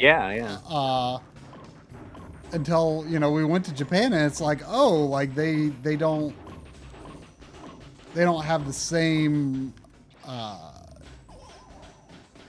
they don't have like the same like unique cabinet designs that we have. I mean, I like the Mr. would be super cool to put in one. Right, they do require maintenance. Like I understand, and that's okay. That's okay with me. But I mean, like I just think it'd be really cool to have one to sit down, like putting a Mr. Cade in it, and then occasionally play like the PCBs that I do have. I think that just would be really, really fun to have that down here. You really need to have a space here at your PCB. How much are they? Well, there's no way I can really play it because you need the special controller. Can you not just have something that would adapt it? Maybe. I mean, I don't really know how. I mean, how was it set up on Astro Cities? I don't think it is. I think that's on. That had its own cabinet. That had like the sit-down cabinet. Even in Japan? Yeah. Well, yeah, we did see some sit-down cabs in Japan too. Scepter Sever is saying, how many PCBs do you have? I think I have 5. I got Ninja Turtles, Thunder Fox, Final Fight, Karnoff. I forgot you have Karnoff. Street Fighter Alpha. I think that's it. You should shoot some B-roll shots of your Karnov if you haven't ever shot any before. I would enjoy some. Oh, that's right. You needed some arcade B-roll stuff, didn't you? Yeah, I mean, you gave me some stuff that we already had shot, but I'd like some fresh stuff too. I haven't really edited but I'll be editing the arcade part next week. But I've only edited a little bit of the arcade stuff so far. We got $5 from John Perry G. Thank you. It says, I actually had and still have that same phone I think you mind showing in Ape Escape 3. There's a Sony and it's red. Same exact button layout and wheel scroll. Oh wait, is this where I just came from? Yeah, I mean, out of all those, like Street Fighter Alpha and Final Fight are the only ones that are on the Mister, at least. But I mean, I saw Chris from Classic Gaming Quarterly uses a Mr. Cade in his Astro City, and he just like has NHL 94 running on it, and I feel like if NHL 94 just like got an arcade release at the time, it probably would have done really well. Like that seems like a cool idea for an arcade cabinet. Okay, so Paul, you have a virtual on machine. I don't know what Beast Buster's second nightmare is, but I mean, a virtual on cabinet's got to be fairly large.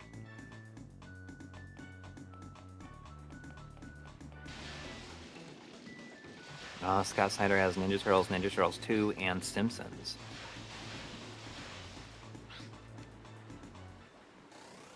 But yeah, like some fresh arcade PCB, and also like connecting to a super gun would be nice. Some B-roll of that. Whoa. that Alright. is that supposed to be an actual T-Rex or is it like a park ride thing?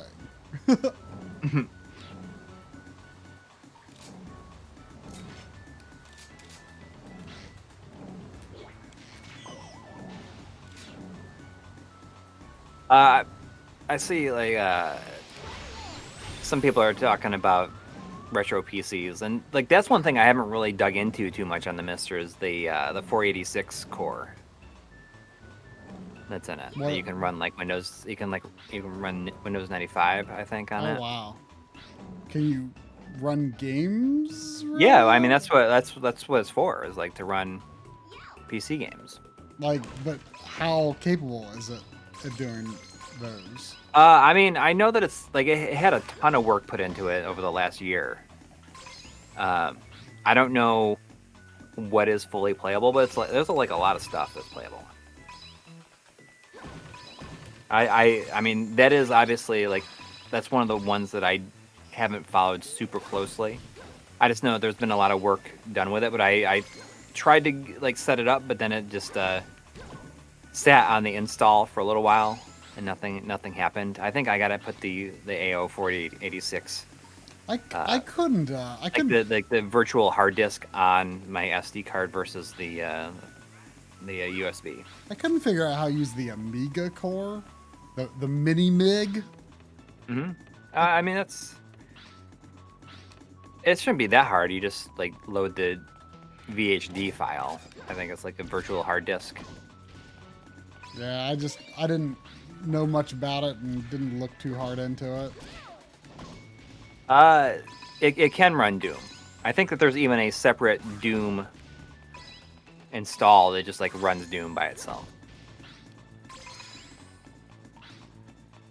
Should just have a core for Doom. I think it might, but I might be wrong. Oh no, the source is a toilet.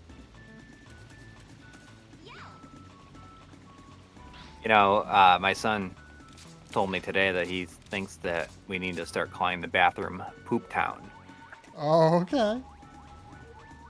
You know, Apparently, that's like the new name for our bathroom, it's Poop Town. Poop Town. Yeah. Okay. I mean, I think that's fine. Yeah, I mean, it's he's not wrong. Yeah. I'd say somebody has mentioned Tony Galvin is mentioning just said the SNES, and it made me think of this SNES with like 5 games that I saw selling for like $200 on Facebook Marketplace today. That it looked like someone took a hammer to the side of the Super NES and like knocked off like half of the plastic. And what were the games? It was like Pilot Wings. Pilot Wings was the only good one. There was a Bubsy in there. I don't know. It was not really anything great. You know, they probably like read one of those like, if you've got these old toys from the 90s, you're rich articles. Yeah. Well, I just thought it was funny because it was like it's not like it was just like hit. It was like there was like a chunk missing. Like someone hit it with a hammer and like a chunk of it just like shattered. It could not be put back.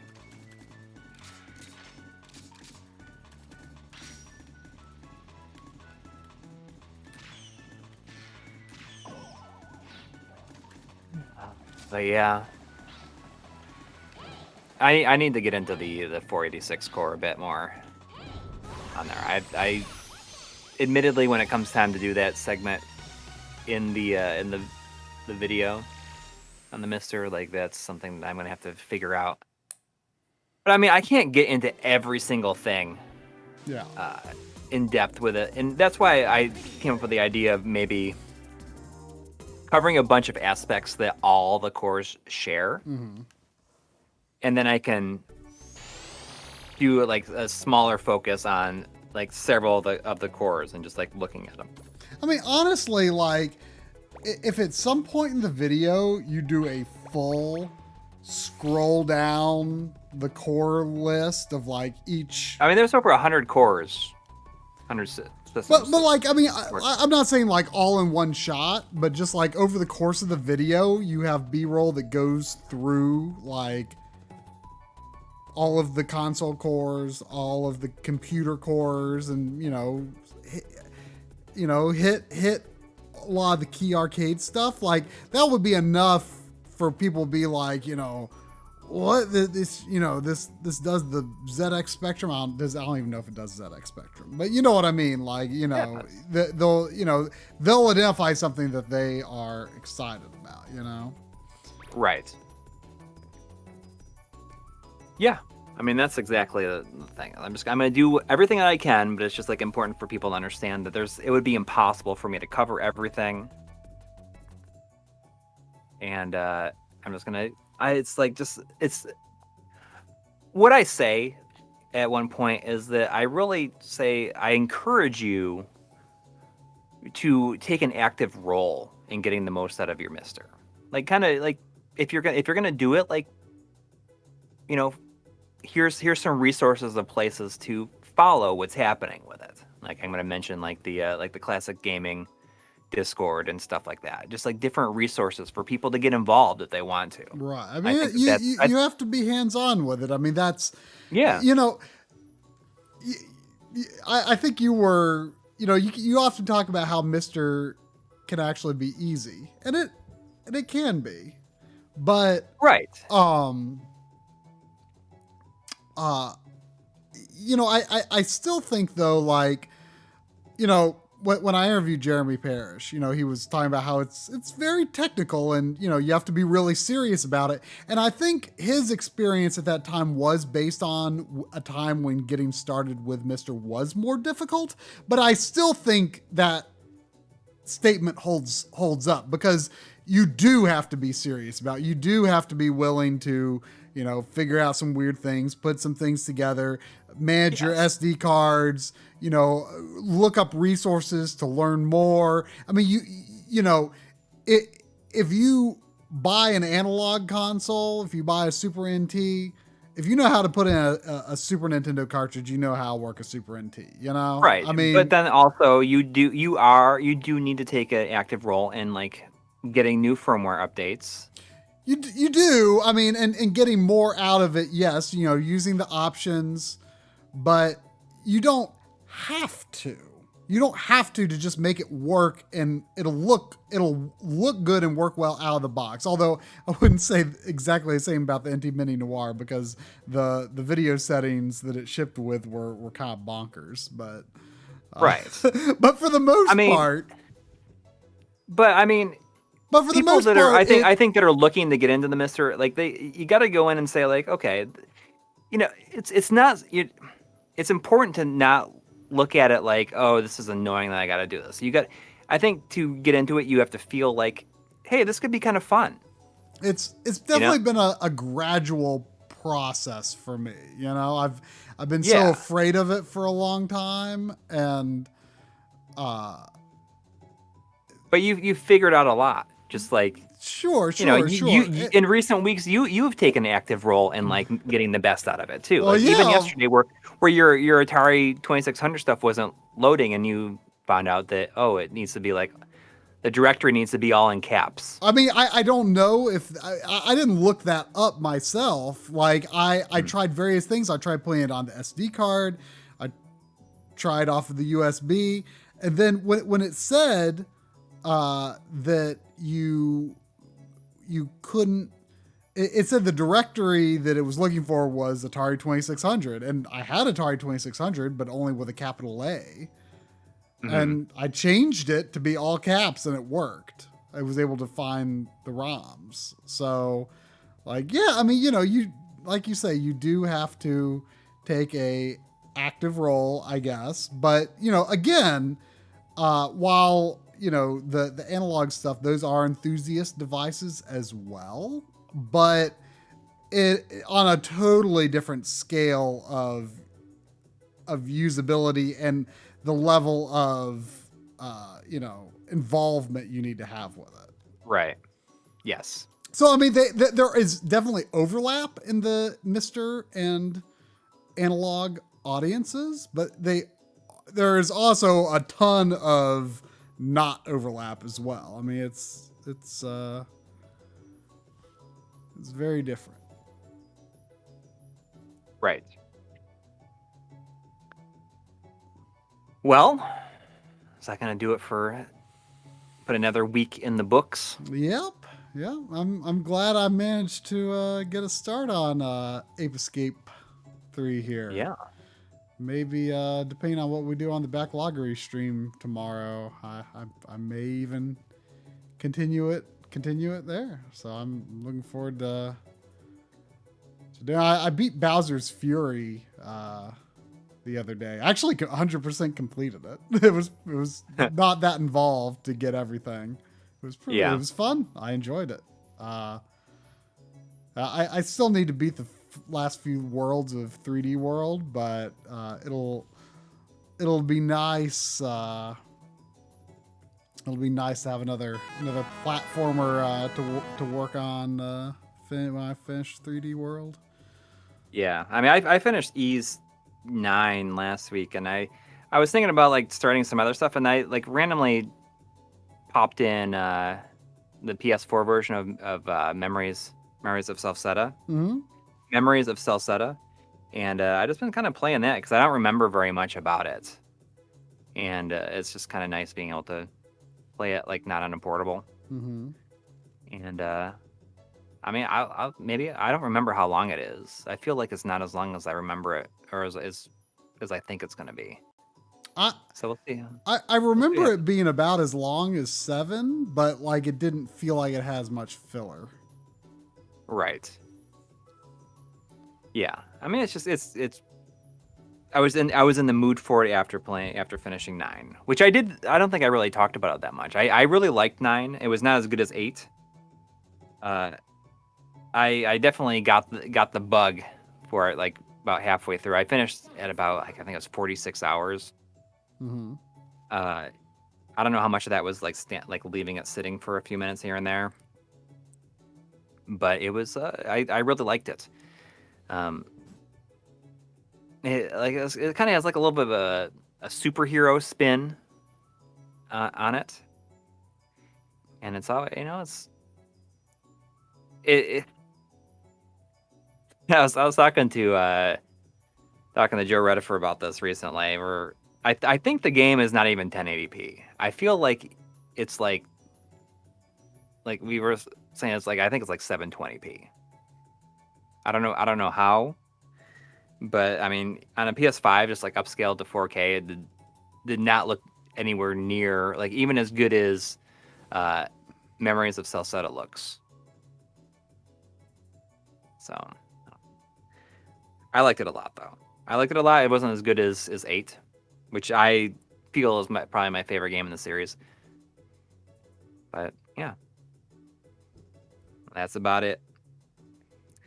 I want to thank Tim Rogers for hanging out for as much of the stream as he was able to. It was really cool having him on. Yeah. And I hope he feels better. Yeah, it sounds like he's got a rough day or so of waiting. Yeah. Hopefully that's all it takes. Yeah. Thanks to everybody who donated and everybody who hung out. And new game room tour soon-ish. I'll do that right after I finish with the Mr. video. I keep on thinking like, oh, I'm gonna do this. I'm keep on feeling happy that I haven't done it yet because I wanted to swap out some of the tiles in the ceiling here with like some like acoustic, sound absorbing ones that don't cause as much of a mess. Mm-hmm. These ceiling tiles can cause a lot of dust, so I got ones that are like this, like fiberglass, like it's not really like fiberglass, but it's like a fiberglass-esque material, and I'm gonna put them like right above like where all my game systems are and my TV and everything, and they are matte black. So it's gonna just like make the area like around where my TV is like a bit darker. Hmm. And I think it'll look really cool. And I don't have to worry about so much like drop ceiling tile dust getting in everything, Ugh. causing a mess. That can't be good for the Series X. I mean, I thought about that a lot. I think it's probably okay because I think as soon as I turn it on, it just probably just blows it up all out. Maybe, I don't know. So that's those should be here in like I think it was like a 2 or 3 week wait time for them to show up. But maybe after I get that, then it's time to do that tour. Yeah. 'Cause I feel like that's. And I'll do my own later this year for sure. Yeah. Maybe the summer. Yeah, I mean, honestly, like as long as everything's taking, maybe they'll be at the same time. Who knows? Yeah. But we'll see. We will see. All right. Good All right, night, everybody. everyone.